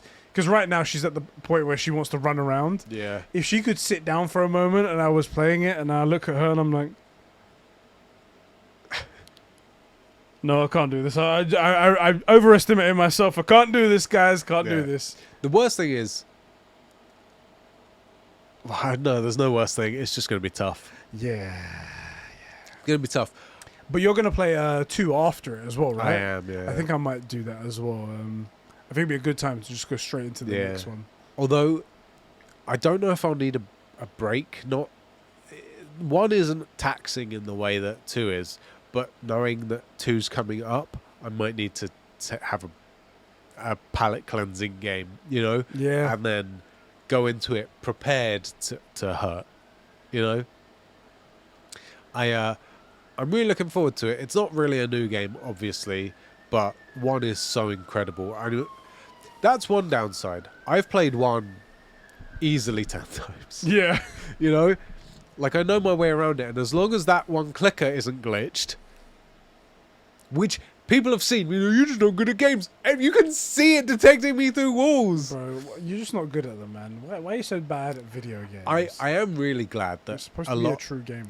I'm really glad that at least is on camera, on like stream people where they'd see it. Yeah. Because the problems I was having with like Jedi Fallen Order, because I didn't stream that, were awful. And I had it with Guardians of the Galaxy. I had one that was almost game breaking right at the beginning, where it just auto-locked on one thing and just wouldn't let me do it continue. So I had to restart the whole thing. And then one just like that, right near that Ice Fang dragon fight. Yeah. Trying to get there, it wouldn't let me get past it. Ugh. So people have seen it. Wouldn't it be funny if somehow... Because obviously the way that glitches work is that you do something in a weird order, or do something in a certain way, and sometimes then it produces the glitch. Sometimes it is me. I will fully admit that, yeah. But sometimes it's just you decided to do it this way, and they haven't game tested that one specific way. Yeah. Imagine if that glitch is still there. and that you do it because that's the way your brain worked the first time, it's going to work the same way the second time, and then you manage the same glitch again where it locks onto you, it sees you through walls. Oh, God. Yeah, Then it'll be proof that this game wasn't worth $70 because they just reused everything. That's even right. the bugs. Why do we want the game to depart from the original? Exact true point. Good point. I want the bugs to stay in as well. Right. I don't know, man. I'm looking forward to just sort of playing that game the way I thought it was meant to be, which is basically The Last of Us 2. Yeah. You know, I always said I love The Last of Us. It's one of my, I think it's probably my top 3. It's one of the best games ever made, but it has weaknesses. About 4 different enemies, and the combat's basic. And people go, "Oh, combat's not basic." Yes, it is. You have a couple of weapons, and your fight goes like this every time if you're doing it right. Brick to the face, shank him in the neck, until you break your shank, and then you stealth and shoot people. The brick was OP. The Brick's brick was great. OP.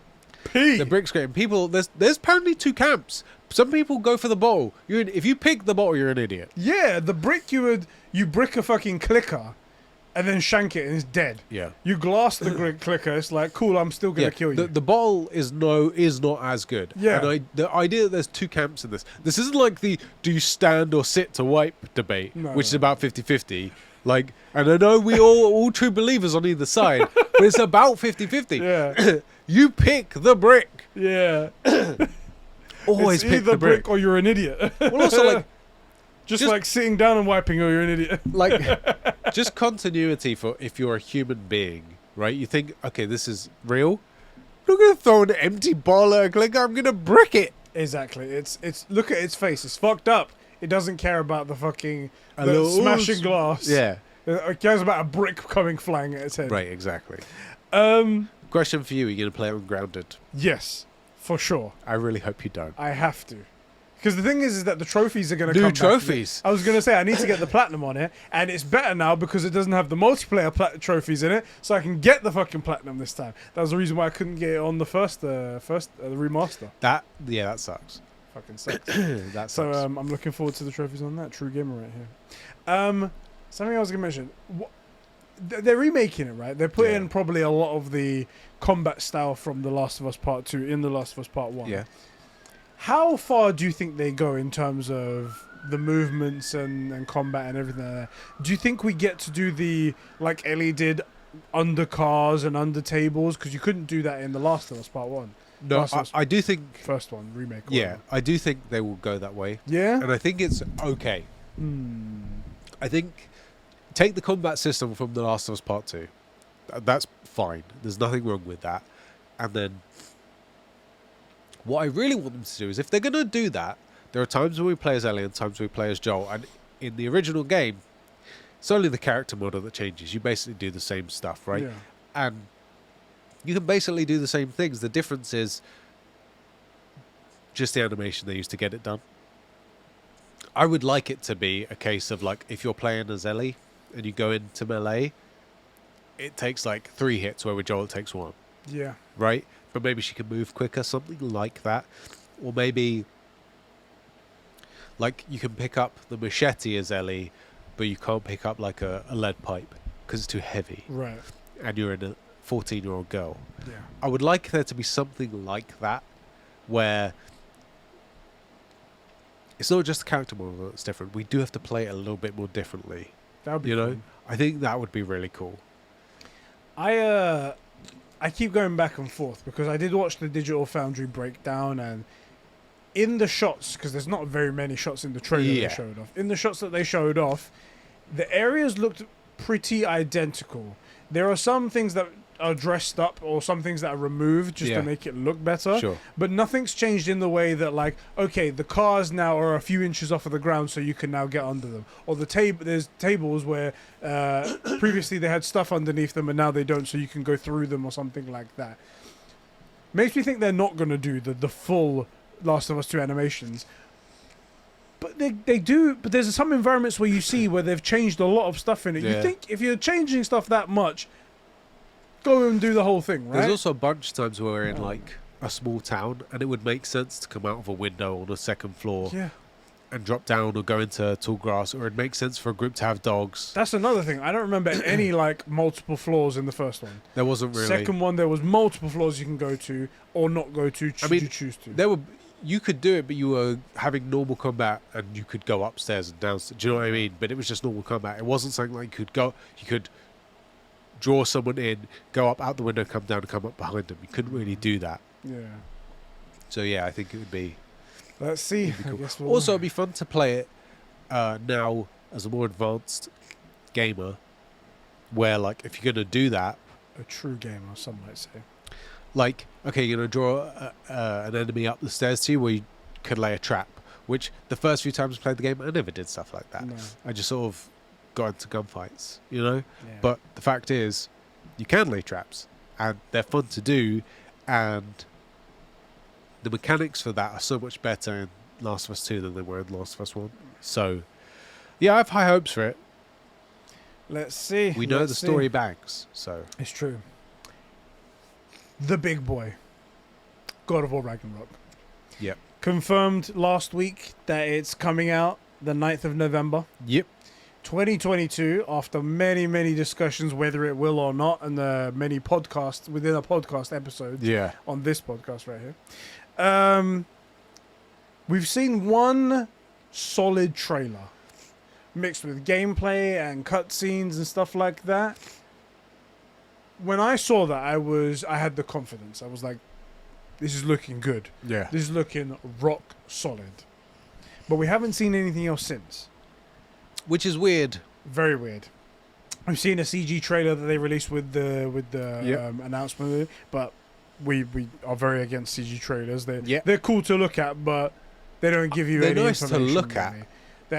It gives you some lore information, some story information, but that's it. We want to see something running to give us a bit more confidence. Totally. How do you feel? Look, as somebody that I genuinely didn't think this game was coming this year, I didn't think it was ready. So I am a little concerned that maybe actually, not that it won't be ready, but that they're really having to push to get it ready. And that is a concern because maybe stuff gets missed. Yeah. Which would suck for this game to come out and need a bunch of updates like in the first week, you know, because there's bugs that they just didn't get time to. Because largely people like me are going to play it all in the first day. Right, exactly. So exactly, for real. So, you know, that could be an issue. It feels weird because I feel like back in the day it was God of War and Horizon that set the new standard for how the hype cycle's done. Yeah. And God of War isn't sticking to it. Horizon stuck to it and then went and did more, which I also thought was a mistake, but they just kept putting stuff out until the game came out. Yeah, that's true. They gave a lot of... they showed a lot. They did. They showed a lot. And God of War hasn't done that. Yeah. We got the one gameplay trailer, which was good. Like what they've put out so far, I've liked. That was like gameplay related. I do think we have space for one more. You know, show me something that doesn't give away any of the story. I don't want to know anything about that. Yeah. But like, show me some minor mini boss fight somewhere. You know, just show me that there's some new animations, that Atreus and Kratos are still together. You know, just show me something. It's a weird one because this is I've seen many polls being done. This is the most anticipated game Yes. currently, and probably the most anticipated game since 2018, since it came out, since people were thinking about it. There's nothing that shows us that it's going to be bad. Correct. We've seen everything we've seen shows that it's going to be good. It's just everything's just out of whack, like you said. Like the hype cycle's all out of sync, Right, and right. they seem to be treating it so weird, so unceremoniously announcing the release date and stuff like that. And it could be that the game comes out and then we all just realize that all of those thoughts were for nothing because everything they showed was good and what they came out with was good. Right. But we're just left in this moment to speculate about what the fuck is going on. I'm gonna say I'm still positive that everything's gonna be okay, and I think it's gonna be a great game. Yeah. But I do have that sort of hint of doubt in the back of my mind, saying, "What is going on? Why are they acting so strange?" That's the thing. It's because they are acting strange. Like, I believe that there's room for there to be a story as good or better than 2018. Yeah. I believe that. And I believe the antagonistic force of Thor and or Odin is totally good enough. I just don't feel like they're on track the same way 2018 was. Now, that could either be a good or a bad thing. Because, not that it's like a sign of good stuff, but like if they're departing a bit from 2018, it could mean either they've got away from it a bit, or they've got away from it and gone even harder. Yeah. And it's impossible to know. And if in doubt, panic. You know, so I'm panicking. You know, I overall look. I trust Sony Santa Monica. I trust the team that's been on it. And I do think this comes down to you and me both sort of making a conscious decision to not require that it's better than 2018. Yeah. You know, my bar for the game, to be fair, is just don't hurt 2018. Yeah. Don't ruin that game. And then if you can maintain 2018, amazing. Like, it'll be incredible. And if you can beat it, I mean, that's a cherry on top. And I'm not asking for that. I'm not reasonably asking for it to improve. Yeah. I'm just asking for it not to hurt the game that I love. Yeah. And as long as it's okay and doesn't hurt that game, I'll give it a fair mark. Anything above that, which is what I want, is icing.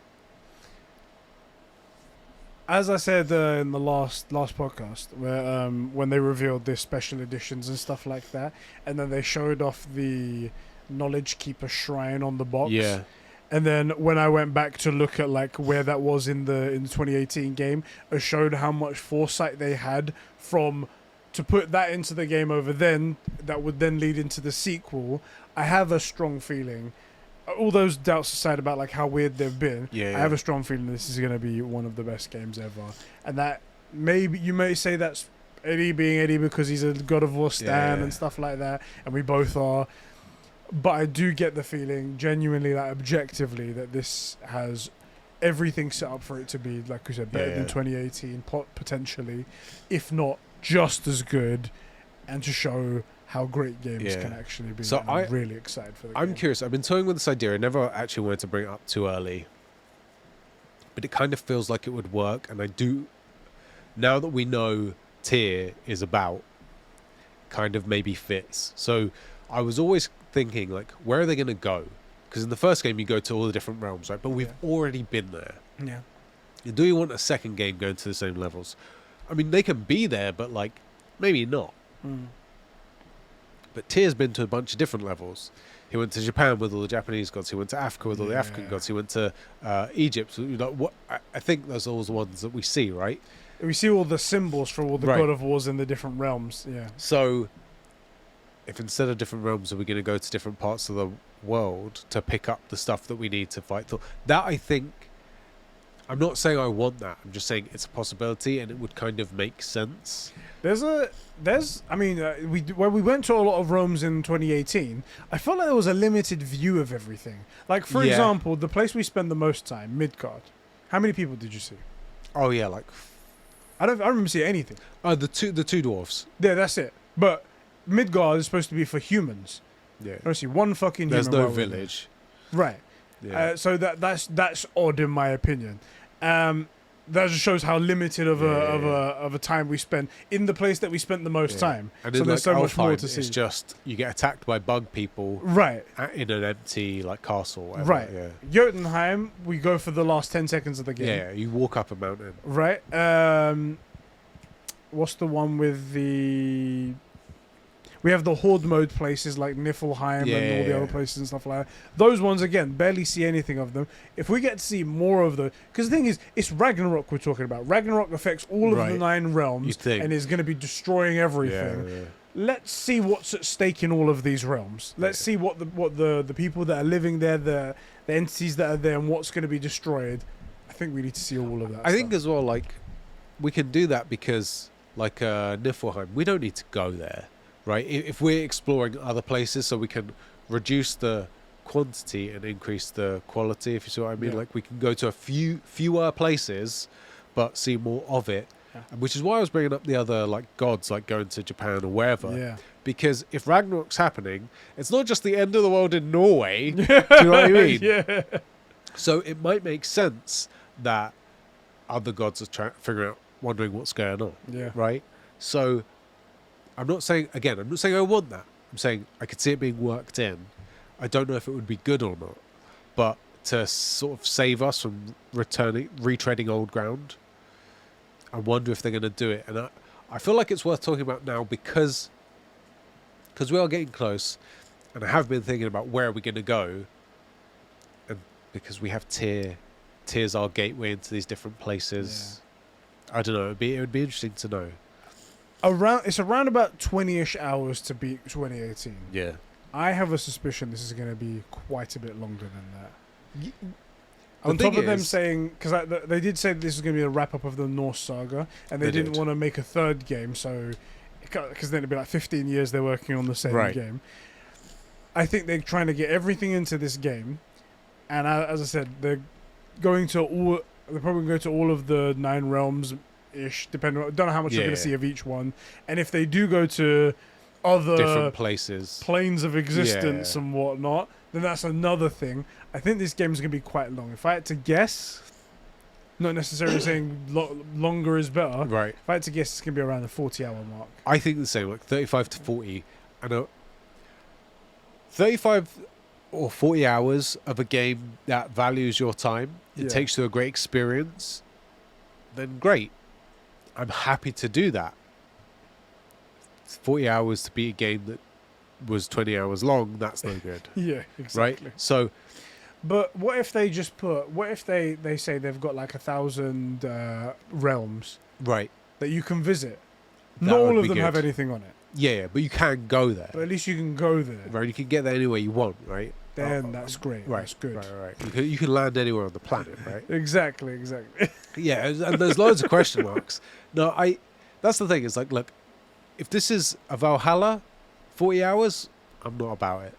I don't suspect that it will be. Yeah. I think this is going to be 40 hours that really rewards you and makes the most of your time. You're really experiencing stuff. I want it. It shouldn't drag, you know? Yeah. Whereas, like, Ghost of Tsushima is like a 20-hour game at most, really. Yeah. And every time I've played it, I've spent 40 hours exploring the same freaking island. You know? Yeah. So if I'm rewarded for playing the game and I'm engaged, great, let's do it, you know? Yeah. So that's all. Do you mind if we move on to another game? Yeah, let's go for it. So how do you... Granted, we've only seen one demo, about the same as much as we've seen God of War, actually, of Starfield. Yeah. Coming out in 2023. I wanted to include it because it's like within the next 12 months and whatnot. How do you feel about Starfield? I couldn't care less. Why is that particular? Because I'm in the same boat, but maybe for a unique reason. To be clear, I wanted it to be really good because I think Xbox desperately needs something exclusive and so to keep it sort of afloat. And also, the more good sci-fi games out there, the more good sci-fi games get made. Exactly. But maybe it was an old build, but what we saw looked shit. There was some very, very rough edges. Yeah, so like frame rate drops, texture pops, texture looked poor. Quality didn't look very good. The quality did not look good. It looked like I was watching some Fallout footage that was reskinned. Yes, it looked like a mod for some builds. Not all of it. Yeah. Don't flame me on this, but some of it looked. Yeah. And a lot of the selling points for a lot of people are things I don't care about. I don't care about base building. The ship building would be fun for 5 minutes, so minor stuff. So that's a major thing. I'm not convinced about the world, like the universe, I should say. The fact that there are hundreds of solar systems and thousands of planets, or whatever it was, not a good thing. I would have preferred 5 detailed planets or 2 detailed systems. The way that Mass Effect does it, they make a system. There may be 1 or 2 planets in that system that you can go to, and they're curated for the missions or side missions that you've got there. Pretty much. You don't need to go to these other empty places that have nothing. Right. Pointless. Absolutely pointless. Right.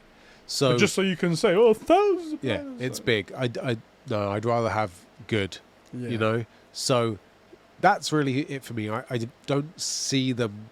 Maybe the story absolutely bangs, but I don't have faith in that. So it looks like a lot of stuff I'm not interested in.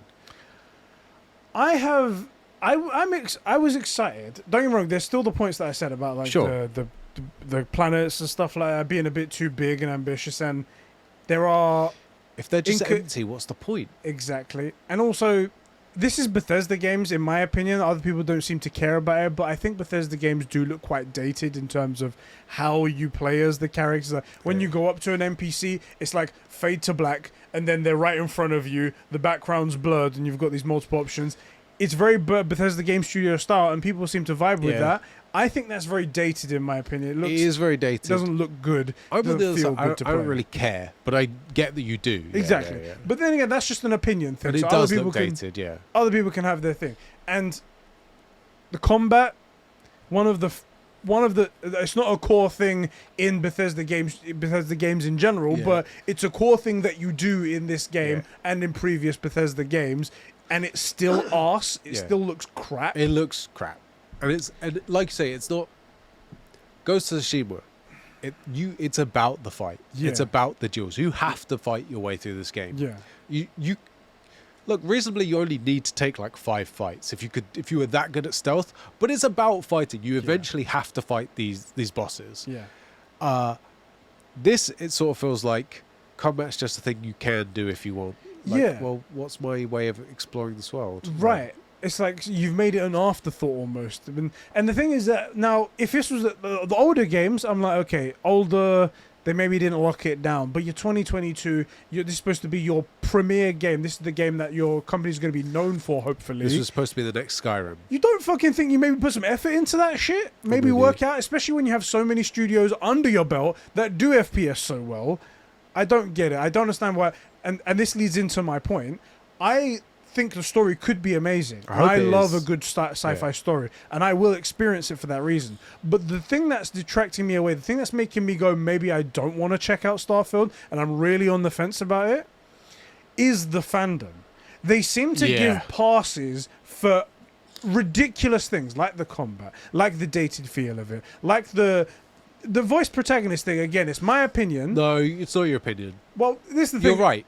You're right. I do think I'm right as well. But people are like, oh, having a voice protagonist in Bethesda Game Studios games is the worst decision ever. I'm like, why specifically them? Because because they haven't done it good in the past, that's your reason? That doesn't make any sense to me. No, you're 100% right. It's not an opinion thing. Voice protagonist is better. Right. It is better. All of those little factors, the way that the community react to any sort of criticism regarding Bethesda Game Studios games makes me not want to play the game. Yeah. Because it reminds me of we brought up earlier, the Batman. People are acting like the Batman is the most perfect movie without any sort of flaws. Tons of and flaws. is the best I loved thing, it, but tons of flaws. Exactly. The best thing since sliced bread. Is perfect in every way and has redefined the Batman. Right. And I'm like, no. You're right. And your thinking of that makes me want to not want to watch the movie. Right. I've watched that movie once. Yeah. I'm a superhero guy. I love DC superheroes. I'm a DC shill. I should have watched that thing 10 times by now, but I don't want to watch it because the fandom is so fucking toxic. And it's the same when it comes to this game. I don't want to play this game because the fandom is so toxic and they won't take a simple criticism. Someone says something regarding God of War to me, I listen to what they got to say. If it's got a valid criticism, then I bring it up and I talk about it. Maybe I have a different opinion, but we discuss it. We have valid criticisms of God of War. Exactly. But these guys are like, nah, I can't believe you're saying that 1,000 planets, that's only a good thing. That's only a great thing. But the Last of Us one's being a remake, bad is okay because it's them. So the stupidity, and I can't take that. I can't. Can I admit something to you? Go ahead. I've also only seen the Batman once for that same reason. Because I can't be honest. People can't be honest about the flaws. No. Like Bruce Wayne's not any good. Exactly. There's no Bruce Wayne in this movie. Yeah. Granted, it might be a setup for the next movie, but they're like, you see those Twitter posts where they're like, isn't this just the best Bruce Wayne? I'm like, it's non-existent. It's non-existent. I'll give you, for me, the thing that really got me was the Larata Elad or whatever. The man whose real superpower is being the keenest detective mind in existence can't tell that a flying rat is a bat. I heard arguments And saying... willfully is just a stool pigeon. First of all, I've never heard that expression ever, anywhere. Stool pigeon, stool pigeon. It says it like 15 times. Bruv, you really aren't coming to bat. Which, by the way, it's not a bat. But that you don't come to that. I was gonna say, you're dressing up as a bat, and this guy has an obsession with you. Nah, it must be a pigeon. Must be a pigeon. Specifically, a stool pigeon. Specifically, yeah. I can't think of anything else it could be. And I'm just there. The first time he says it, I'm like, oh, he's talking about it's a bat. bat. And he goes, stool pigeon. I'm like, all right, maybe they're gonna come back round to it. I'm like, I don't know what a larder is, but I know what a ratter is. Yeah. Like, it's a bat with wings, obviously. Oh, God, rat with wings. It's ridiculous. So I'm actually with you. Yeah. Anyway, More importantly, all of those things are good, but the Last of Us remake's going to be shit. Of course. Because anyone that wouldn't focus these things or change those things or, they're updating the combat, that's going to be shit. That's going to be shit. Ridiculous. It's stupid. I'm actually with you. So it's like Xbots, and then also there's like... The people, the media people, the influencers that are just shilling for no reason other than just to be known as shills. They seem to want to be known as shills. It feels like another sort of cyberpunk waiting to happen. And I'm determined to remind everyone about it. I'm not going to let them just go, oh, well, it didn't turn out. No, you said it was going to be the best thing since sliced bread. Yes. This was an opinion you pushed. You pushed it hard, despite all of these reasonable, not even like flaws, just questions. We weren't even trying to say this game is going to be shit because of X, Y, and Z. We're like, I have concerns because of this thing. Right. It's not going to break the world for me. It's not going to break the game for me. I'm not going to run out. I have concerns because the worldwide premiere footage we were shown of potentially the biggest game ever. That's what it's being billed as. The biggest Xbox game ever since Halo 3. Yeah. Had frame rate drops. Combat looked like it was from Fallout 3. Yeah. Just reskinned. The way we were led to believe exploring the planets was obviously misleading. It's a marketing ploy, basically. Right. Planets. The voiceless protagonist. You know, like these are reasonable things. No, you're wrong. Yeah. So I'm with you. The fandom, they're not even fans. They're not even fans. There's nothing to be a fan of yet. Yeah. Right? So it's just so freaking toxic. Yeah. And that's weird. That's the reason why I just can't enjoy anything. And I will say, like, Isak's probably been screaming at us this whole time about how it's all... He loves all this stuff. Because he's a Morrowind simp, he's a Skyrim simp. That's fine. I get that, like, you're a super niche audience and you love the way these games are made. I get it. And you don't... And a lot of people said that, oh, I don't mind the no voice protagonist. It makes it use my voice. But are you saying these lines out loud as a voice actor with all the emotion in the moment? No. I love how the argument that we had where, like, no voice, where you're essentially having to do it in your head and you're just saying the lines. You're not like going, I can't believe this thing happened like that. You're not saying it like that. You're just saying it normally. You're going, I can't believe this thing happened. Okay, I'll respond this way. Playing yourself. Versus, and our argument was like versus. I'm not saying that we are the only option. You're an idiot for saying it. I'm saying the versus a talented voice actor coming in, nailing those lines with the proper, like, I'm thinking like Geralt of Rivia, probably nailing him now, getting that voice nailed down. That's terrible. It can't happen. It's awful. I can't believe you'd even suggest a dumb thing like that. Let me go and play with The Witcher again or whatever other game with a voice protagonist in it for the 1,000th time because of how much I love it. You're an idiot, Ed. Right. That's the thing. All their best games have voice protagonists. We can solve this. Go on. What we should do is take the Batman and remove all of Bruce's audio and just put it in a subtitle so you get to be his voice. Much better. In fact, that's how it should have been. I agree. It's better that way because then that way I'm voicing Batman. And anyone else who thinks that is an idiot. They're stupid. Anyone who thinks they just don't get it. Why would you have the Batman be voiced? Why would Batman ever be voiced? Right. Idiots out there. God. Freaking idiots. So dumb. They come for us so hard, but like, you're all wrong. You're wrong. And this isn't a matter of opinion. Like, all of your best games have voiced protagonists. All of the best games have voiced protagonists. Right. Look, unless you're Isak, who's I think his favorite game is Morrowind. Yeah. Fine. But like in general, It's God of War. It's The Last of Us. Ghost of Tsushima. Horizon. They have voiced protagonists and incredibly talented voice protagonists who do it better than we ever could. Better than my internal voice could do it. I just love that their argument is just like, well, they did it in Fallout 4 and it was crap. And it was like, cool, so they did it bad that one time. They should never ever try it again. And also, they did it bad. Yeah. That's a them problem, not a problem with the format. Other people seem to have done it great. They do shooting shit as well. Like, Fallout has crap combat. They should never try and improve it. It's just what they are now. Should we read some comments? Yes, let's head over. Let's first head over to Patreon. .com/Conbrosations to if you want to have your question so your thoughts read out first. That's where you need to go and become a patron over there for just $1 a month. This is from Gamsmaster. Yeah, boy. He wrote some stuff before, but I'm going to cut right to his favorite games and what he's looking forward to. His favorite games of the year so far will be The Quarry, Star Wars: The Skywalker Saga. He's talking about the Lego games. Fair dues. Elden Ring, Tiny Tina's Wonderland. A game that I completely missed on because it didn't look like it was my cup of tea. But I've heard other people Is this say the D&D one? Yeah. It's like all in her imagination she's playing D&D. I'll tell you why I skipped out on it. Go on. Because it went on PSN or something, but it was only a micro thing. Yeah, it was like a portion of... Is it like the previous game that led into this? Yeah. It wasn't what I thought I was getting. So just because of that, I was like, I'll give it a miss then. And I actually play D&D unironically. This would be sort of set up to be your perfect game, right? Let us know, Gamsmaster. In fact, let Sheps know because he's a D&D guy. What was that like? Because I slept on it. I'm moving on to something else. Dig into my enormous back catalogue. But it might be something that you might really dig. You never know. I mean, it kind of looked like it would be, but I don't know. Also, it's Borderlands, basically. Yeah. He says these are the only games that I played this year, and I've played them in this order I put this in the order of my preference.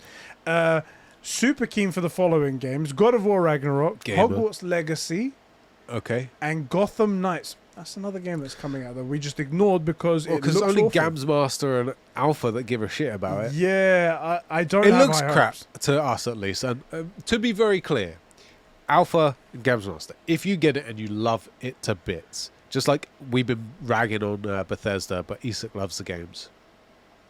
Unironically, no like weird shade here. I'm really happy for you. I love it when people love games. There are even nerds out there that like chess. Dickheads. Well, luckily they're making a game of the movie Queen's Gambit. Chess. It's chess. I don't. It's chess. Oh chess. Boy, chess. Do you know what would be cool? They should make a movie about poker and then make a game about the movie, and then they could sell it to you so you could play it with your friends. What? Crazy. It's like we're making a movie about... They should make a Monopoly movie. And then make a game based on that movie. Crazy. Unironically, though, you guys should check it out. The card version of Monopoly is banging. Oh, I've heard it's good. I've never played it. It's really good. It takes like half an hour to play a game instead of like 4 hours. It's really good. And you can get just as much merkage in there. It's great. Nice. Highly recommend. Gotham Knights. Do you want to know what I find weird about it? I think they did their whole hype about the Court of Owls. Yeah. Hyped up everyone's expectations. That's why I completely dropped off. And then immediately the hype dropped off to nothing. Yeah. And then it's just Alpha and Gamsmaster at the bottom. Like, yeah. And they showed off the gameplay and it looked not good. Yeah. And what was funny was they showed off all the characters. And we all know what characters are in the game. Yeah. And then they decided to almost forget that they showed off these characters. And now they're going, right, guys, we're going to be showing off Nightwing for the first time. And I'm like, what? We saw Nightwing. We've seen a bunch of like Nightwing. And the first time they showed off Nightwing, they showed off Red Hood in the same thing like in the same trailer. And they showed off his fighting style. And then they went, right, guys, next we're going to show off Red Hood for the first time. I'm like, what are you doing? Are you gone back in time and you don't remember what you've done? Because we've seen all of this stuff and no one's excited and also, for these, we saw it things. Before. Yeah. We saw it before you showed it off for the first time. And no one's excited for any of their Twitter posts they do. And I'm just like, you guys are drowning yourselves. I think they know and they just have to keep going. We're obliged to this now. We have to keep going. It's ridiculous. maybe we're wrong. Maybe it comes out and it's a Guardians of the Galaxy. Like, we slept on that for a little bit because of Marvel's Avengers. Yes. And Guardians of the Galaxy was our pick of the year last year. Yes. It was really good. Surprisingly good and a lot of fun. Gotti. Yeah. G-O-T-Y. It was good. Yeah. It was good fun. And then it came to Game Pass and more people got to play it and they all realized it was good. Yeah. Like, so hopefully it's one of those, but I doubt it. And I hope you guys like it. I really do, but it's just not for me. And mostly, I gave up on it almost entirely because they lied to me and not misled me. They told me it was a Court of Owls game. And then it came out, and it wasn't. And I don't care if Court of Owls is in it now. That's not what I was promised. Yeah. So, that's why I'm out. Diogo writes into our Discord server, just like Yes, you he guys does. can by clicking the link in the description, and he says, "Wait, games have come out this year? It does feels that way, innit? But there's been a lot. Yeah, there's And been we've played a lot, and somehow it feels that way. It's weird. weird. It's because they have these. They bunch them all together, all of them at the beginning of the Yeah, year. yeah, you Massive have- lull. That's it. You have that big, like, everybody plays, like, Elden Ring and Horizon. Boom. And Yeah. then there's that huge valley until, like, The Last of Us spike. Exactly. In terms of new games, not counting remasters, the only game I've played this year are Sifu and Horizon Forbidden West. So, not a big selection there. Man, you need to play more games. There's other games. I'm surprised you will didn't play say- Elden Ring. Yeah, but that was going to be my thing, because he really liked Sifu. He said it was brilliant. Yeah. And he likes Souls games and stuff. So I would highly recommend, if you get the chance, pick up Elden Ring, because I think you would love it. I thought it was good, just not for me. And Horizon, obviously, banger. So. Yeah. He says, I wouldn't call either of them my favourite. Decent for the most part, but not hitting me enough to call them my favourite compared to games in previous years. He says, looking forward to Stray, God of War Ragnarok, if that doesn't get delayed. Don't put that negative energy out there, Diogo. Fucking cunt. Don't put that evil on me, Ricky Bobby. And Callisto. Yeah, those are bangers. That's a banging pick, I think. Also, this is what is weird about our boys, is they have some good takes and some shit takes. Like Horizon, for all of its flaws, and I mentioned all of them, it's not okay. It's good. Yeah. It's very good. Yeah. As a game, it's excellent. I was going to say best game I've ever played, like gameplay, but The Last of Us 2 and Ghost of Tsushima, like their actual gameplay and their combat's so much juicier, but it's an incredible game. Yeah. Like, as a way to experience a media, to do things in it, it's incredible. Like, it's a very, very good game. Yeah. It's an easy 7.5, 8 without even trying. And if I wanted to work hard, I could make it an 8.5 to 9. It's a very, very good game. Where all of our beefs really come down to the story and Aloy just needing a little bit more. Yeah. So get fricked, Diogo. Have better opinions. Have better opinions. BS Bro 2, Ruby Hartley simp. Who? We looked up Ruby Hartley. Who was that? Do you know what? I remember her face. Ruby Hartley. And it's like no one. I don't know who this person is. She's in the Last Kingdom. And I don't know. She's not all over Twitter or anything Hold like that. on. I'm not thinking. Oh wait, hold on. No, the thing is, she kind of almost looks like the ginger chick from Stranger Things, but she's not. Oh, this is his daughter. Yeah. Okay, I mean, I can see it. She's got a thing. She definitely has a thing. Yeah, I still want to. You should watch The Last Kingdom. It's really good. I've heard it. It's really good. And Thing was in it as well. Luke. Hold a minute. No, I'm not reading it. Oh God, I don't know if I can read this because he says spoilers for God of War, but I don't know if he's talking about God of War 2. I've read it. He's speaking about. So it's a prediction based on God of War 2018 stuff that's happened in there. Okay. What could happen in God of War? Well, we know the Ragnarok. story for Ragnarok because it's written down, so there's actual history and stuff. So Well, do you know what? I only found this out fairly recently, but there's so many interpretations of what happens in Ragnarok. yeah, there's a lot. So even But we know if the we know one basic of them- story points, is Yeah. what I'm saying. Like, you put out a tweet recently about what's going to happen, and I guarantee Grace is going to die, blah, blah. And I'm like, you're really not going to talk about Atreus throwing up Jormungandr? Because And there's also a his weird face time. split open and stuff like that. There's like a weird time thing. Like, I don't know if you remember, but when you meet Jormungandr, Yeah. he says about Loki, freaking Atreus, I know this, I know you. Well, You feel familiar. He says something, and Mimir as well, like, says, "Oh, that's interesting." And they're like, "What did he say?" Right. "Oh, nothing. It's okay." And you're like, "Oh, you know, there's something going on 'Cause there." He does say you guys feel familiar. We're told that. Yeah. And in the original, it's Loki's kids are weirdly all animals. He has an 8-legged horse, Sleipnir or something. Fenrir is his, and Jormungandr is Loki's. Odd. No idea why. No idea why. Loki did spend a lot of time as an animal having sex with things or being fucked by stuff. So hard to know. Hard to know. So I love how in Norse mythology they just accepted that. They're like, yeah, Loki has a child. One is a giant serpent. yeah, in fairness, in fairness, not like Zeus wasn't doing that shit. You know how all of those weird things come about? Zeus be fucking everything. Yeah. Zeus will stick his dick anywhere. Anywhere. Just anywhere. What's this opinion then? Can we read it? Oh, it's a prediction. I say read it. He says, well, I won't just in case. Okay.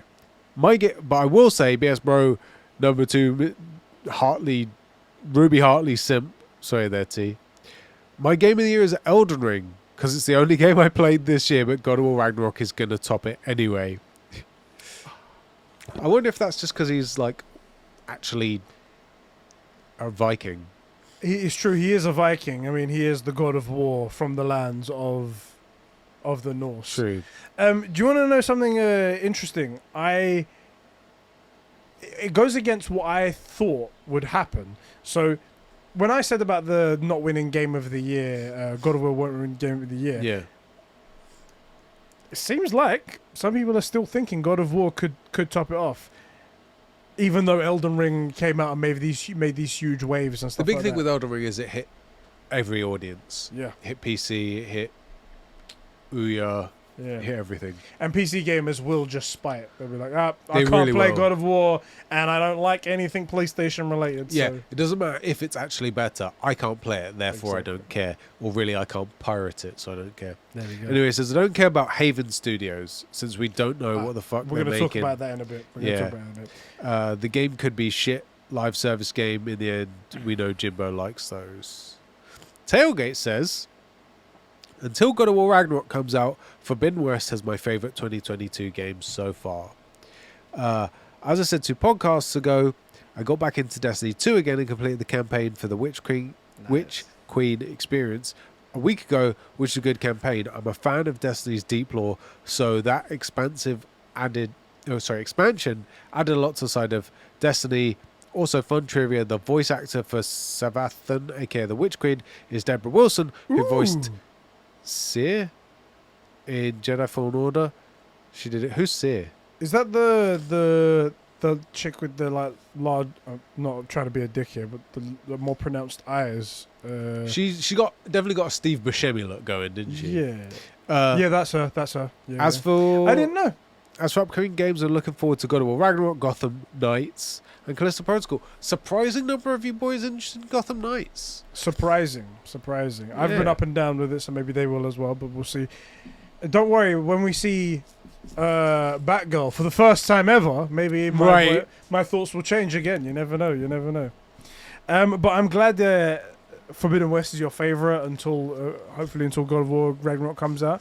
But I really thought there'd be more people that are like Elden Ring for sure. Come on, man, there's no question about it. So that's interesting. Yeah. I'll read the next one. Gonna come all over God of War Ragnarok. Sean says favorite games: Horizon Forbidden West, Elden Ring, Dying Light 2. I heard Dying Light 2 had some problems, but yeah, I didn't hear the best stuff about it. yeah. Sifu. I would also add Tetris Effect, which I only played this year. Eddie, play the goddamn game already. I downloaded it and I was like, alright, see ya. I did the same thing. It was you got to play it. Cool, download. All right. Well, that's me done. Same way I played RDR2. Yes. Oh, you remember that game fondly. I do. Right there. I definitely installed that game. But this released a couple of years ago. Looking forward to God of War Ragnarok, obviously. The Callisto Protocol, Stray, Hogwarts Legacy, if it doesn't get delayed. I am suspicious it will. Yeah, and that's what he mentioned about about the games he's looking forward to. That's a nice little list right there. Yeah, that is actually a pretty good little list, I would think. Except I'm still shocked so many of you care about Gotham Knights. Gotham Knights. BS Bro number 1, Tom Welling says, was there still no Star Trek Resurgence update? That's what we were talking about. Crazy. So they had a date for the game, passed it, still no game, still no update. And no update, just silence or something. That's amazing. He says he still hasn't finished RDR2, which he started this year. I'm going to skip it just because Haven's game will be better than Starfield. Agree. What I've played this year, my favorite in bold. Okay. Firewatch 2016. Firewatch was a very good game. It's a little game, but it was nice. It was good. See, this is the thing. This is exactly my thing with Game Pass. Because I think Alpha's on Game Pass. Most of these games are old. There's like 2 from this year, 3 from this year, a few from this year. Most of these are old, and it's cool that you're playing them now, but like, wouldn't you rather have stuff to play now? Like Horizon, like God of War, like The And Last also, of Us? inherently, the idea is that eventually you'll come to the end of something, and then you're going to continue paying a subscription fee for something. Yeah, Because the old games are finite. They don't expand. You know? Anyway. Yeah. Dishonored 2, Death of the Outsider, Gorogoa 2018. So satisfying. Lego DC Supervillains. That is a good game. That is a good game. He goes, surprise, I didn't enjoy it, though. What the hell? The hell? So this guy didn't like Lego's DC villains, but does want to play Gotham Knights. Hitman 2 and Hitman 3. The Gunk. That's I never played the Gunk. I saw Xbox it. exclusive. Didn't Yeah. interest me particularly. XO1, Mass Effect Legendary Edition. Didn't enjoy them. Well, it's Mass Effect, isn't it? Shit. Who Good cares? point. Guardians of the Galaxy 2021. Very repetitive but still fun. This kind of shit takes. The Pedestrian. Difficult but satisfying. Crossfire X. I'm not even going to read it. Not because I don't care what you have to say, but because I'm not reading anything about that game. So It's just too embarrassing. Yeah. Memoir Blue was nice. The Stanley Parable Ultra Deluxe. My go-to recommendation, going blind, having only played the Still demo. haven't played that game. I think that would be a good one for us to record. And then Sniper Elite 5, Fun Stealth, talked about it in one of my comments from last week. We read that, didn't we? Did we read that, didn't we? I think we did, But yeah. I remember you saying it, yeah. Can I just point something out? He has by far the biggest list of games that he's played this Easily, year. yeah. This guy also binge watches every TV show on the planet. I don't know how he does it. I think he graduated recently, so maybe he's been able to... Still, there's not enough time in the world. I don't know how he does it. Fucking hell. Anyway. Hold on, There's something else that he's excited for... our games he's excited for. Is he telling us to guess, or is it the game he's excited for? I think he's telling us guess? to guess. I mean, it's always going to be Forza. There's always going to be a Forza in there. Well, Gotham Knights, we said. we did say Gotham Knights. Forza, the Star Trek thing. Star Trek. That would be it, probably. And there's other good games, but he's not excited at good games, so Right. it can't be any of those. I'm going to go out on a limb and say Stray's not in here. Stray's Everybody not in it. else is excited for Stray. I bet you God of War's not in it. I bet you. I mean, partly because Well, he doesn't have PlayStation, PlayStation, so fair that's enough. not- So I'm trying to think of stuff that's third party. I bet Stray's not in here. I don't think Callisto Protocol's in. I don't see him as a horror guy. Yeah, well, he liked Alan Wake and shit. True. And weirdly, I was like, I don't want to play Alan Wake. It looks scary, but I do want to play Callisto, and that looks terrifying. So That's all I can think of. yeah, okay, let's have a look. Forza 5 expansion get no one cares. Star Trek's Resurgence. Where's my release date? Gotham Knights Robin gameplay looked smoother. Ooh, Plague Tale Requiem.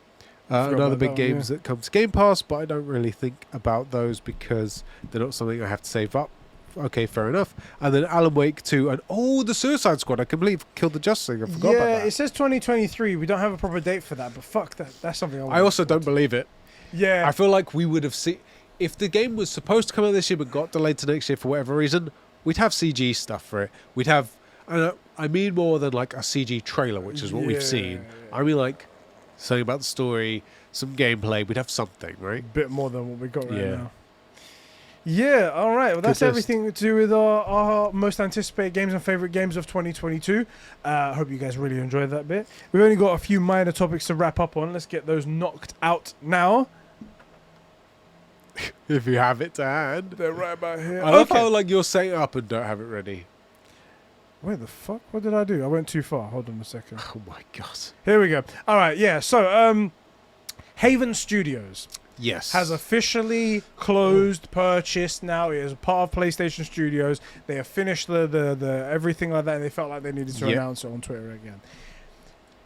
One of the most confusing purchases, and I said it when it was first announced, I don't understand the logic behind this. Because it's an unproven studio. Yep. It's a bunch I was going to say it's new. Exactly. Brand new. It's got new. pedigree in it, but they haven't not together. Exactly. Yeah. These people have individually done good things on other good projects, but putting them all together doesn't necessarily guarantee you're going to get anything great out of them. Or a good team, or they work together, or that the project they work on is any good. You know, right. And PlayStation, while recently they've made a few more out-of-the-box purchases than normal, their philosophy is very much like, we're going to see whether they're worth it, we'll have a close relationship with them, and then consider purchasing them. Yeah, people have to really put in at least one or two good projects, which doesn't mean they have to, break records, but they have to be good. Show that they're worth doing something, right? Or maybe they like something from them. Or have an external reason like Bungie, where like, we really want your infrastructure on online gameplay, and that'd be really valuable to us. Also, they've proved they can make good stuff. They made the Halo games when that franchise stopped after they left, and then they made Destiny. That's it. And what's extra strange about this is that they already was in an agreement for their first game to be a PlayStation exclusive game. Yeah. So they had the opportunity to wait and see. Yes. Why? It makes no sense. Well, maybe it's because they feel pressured by Xbox. Perhaps. And they're worried that Xbox would swoop in or something. But after they see how their game, they might go, oh, we'll take them. Or before, because they just have unlimited money, it seems like. So, sure. But, yeah, weird, because you'd think something like, the price tag's obviously different, but like Square Enix that's made umpteen different exclusive games and umpteen million bangers with like, well, they just make, maybe not for you, but games that do really well. And all the Final Fantasy stuff, and then all the Final Fantasy stuff's basically exclusive. Why not that? Why not? It seems so obvious. Obviously, the price tag's different. I get it. Relax. It's conceptually, if you're going to buy a studio, shit. It was weird, isn't it? There's only one thing that could make me think positively about this. Okay. Maybe they have seen the game that they're working on in its early stages, and it is just phenomenal. I don't understand how you could see a game that early and predict that it is going to be the next big thing. Well, maybe it doesn't have to be. Maybe they look at it and go, this is fantastic. This is exactly what we wanted. You make good stuff, we're going to buy you. Well, that's and they get in early before they... It's so early. We haven't even seen the first trailer for it yet. I mean, that's the thing that makes me confused. That's the only thing I can think of that made me think, okay, that's the reason why they bought them, because they decided to go... They went over there, they saw what they were working on, like, this is incredible, and you guys are really into something. Clearly shows that you guys have great talent. We want to purchase you and give you the funding to make it even better, or that kind of makes sense. That makes sense, but it's still out of character for Sony. It's a reach as well, because then you have to assume that these people have made something so great that even in the early stages, it's obvious that this is amazing. I mean, how many games are that great that early on? Almost none. You can have a good concept, but then how you put that concept down on paper is still... And also how you get... tough. Whether or not the game does well is totally not your decision. Like, if you were to show me now, it's the first time I was ever seen them, Apex, Call of Duty, and Fortnite, I'd probably rank them maybe in that order, or like Call of Duty, then Apex, and Fortnite. I would never have guessed that Fortnite was the king of the crowd, or at least at one point was, right? You would never logically thought Fortnite would be the big one to change everything. It just doesn't look that good, and looks cartoony and silly, but you don't get to choose what's popular, right? It's what the world just latches onto. Or Minecraft. So it was like, here's Fortnite and Minecraft, here's Call of Duty. If you had to pick, which one do you think makes the most money? Oh, Call of Duty easily. Oh, you just fucked up. Yeah. You know? Yeah. It's crazy. You wouldn't know. You wouldn't know. Anyway, I mean, that's all the news there is. There isn't anything more that comes with it, but that's just so weird to me. That's where we're at. And then the final bit of news. Rockstar apparently had a current gen port of Red Dead Redemption 2 in the works and decided to shelve it, and Rockstar automatically sucked because of that. I was looking forward to playing that, to downloading that onto my PS5. You know? Like, installing that as well and completing the cycle. Right. No, even I think that's ridiculous. As someone that just couldn't care less. I remember they made something like $700 million from sales in the first 2 days or something like that. Yeah, it was massive. And motherfuckers can't make a PS5 port of that shit. The thing is, they can. They just don't want to. Yeah, they'll make 3 versions of GTA 5. Yeah. Just to keep online going. Granted, online's making them a lot of money. Fair enough, yeah. But for the sake of... And they can't even put just occasional support. Do you know what they did yesterday? Fans of Red Dead Redemption and Red Dead Redemption Online did a funeral for Red Dead Redemption Online because it was the 1 year anniversary since the last update for the content on the game. That's sad. And they all went to like a gravesite and they all took pictures. It was all over. Red Dead funeral was trending on Twitter because it was that fucking Is that dead. why that was there? Yes. Okay. I was like, this is hilarious.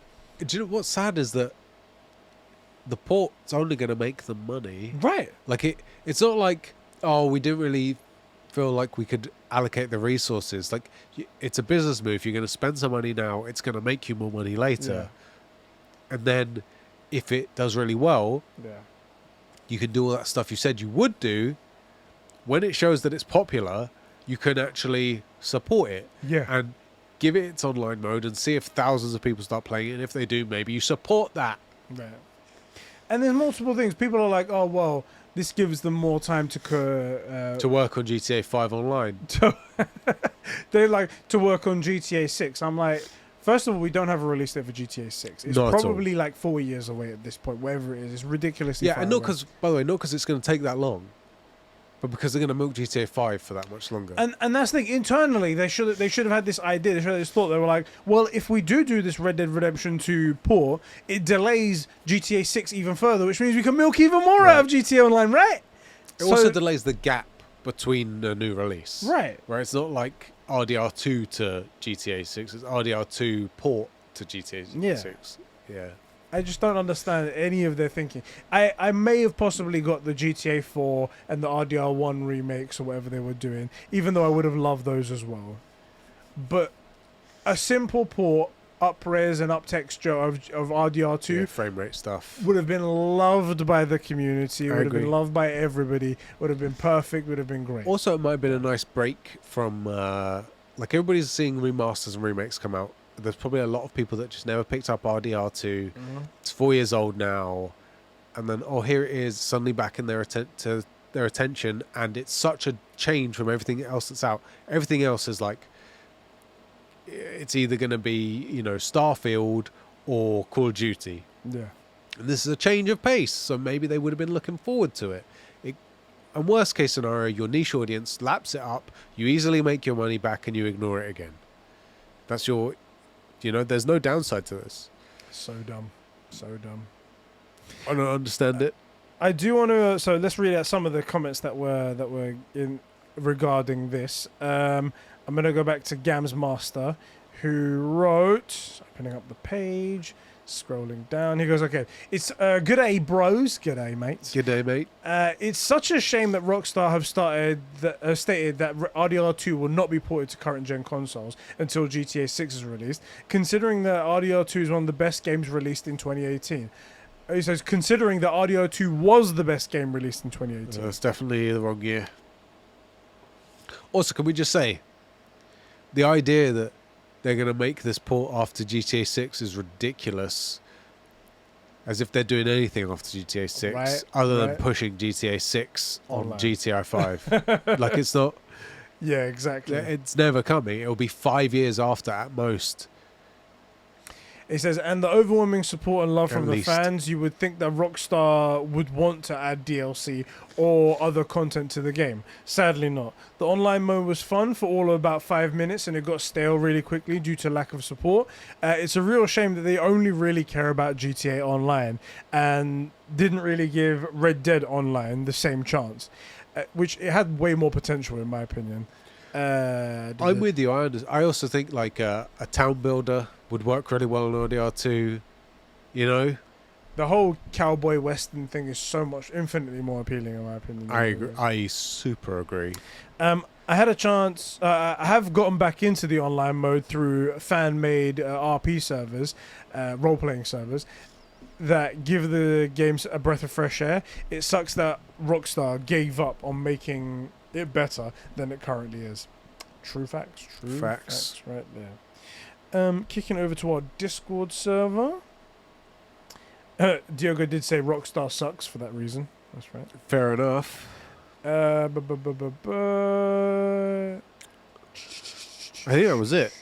think so. Oh wait, BS Bro 1 Tom Welling Simp said, I still haven't finished RDR 2, which I started this year. I'm on chapter 3 of however many. I think it's a big game, so There's a lot. very long game. But I've really enjoyed the exploration, the hunting, gambling. Don't trust Rockstar to make remaster ports or remakes, and I haven't excited for GTA 6. I haven't got excitement, I guess, for GTA 6, so I'm fine with that. I have appreciated being able to enjoy a single game though from them. I have appreciated being able to enjoy a single game from them though. Few words missing in some of those sentences right now. Anyway, that's all from everybody. Thank you guys so much for writing in and giving us your thoughts on everything that's going on in gaming. Hope you guys enjoyed this fucking long episode, actually. I didn't expect it to go Yeah, it this went long, a bit long. but we did speak. It was a proper gaming podcast, this one. Talking about video games. Video games. I liked it.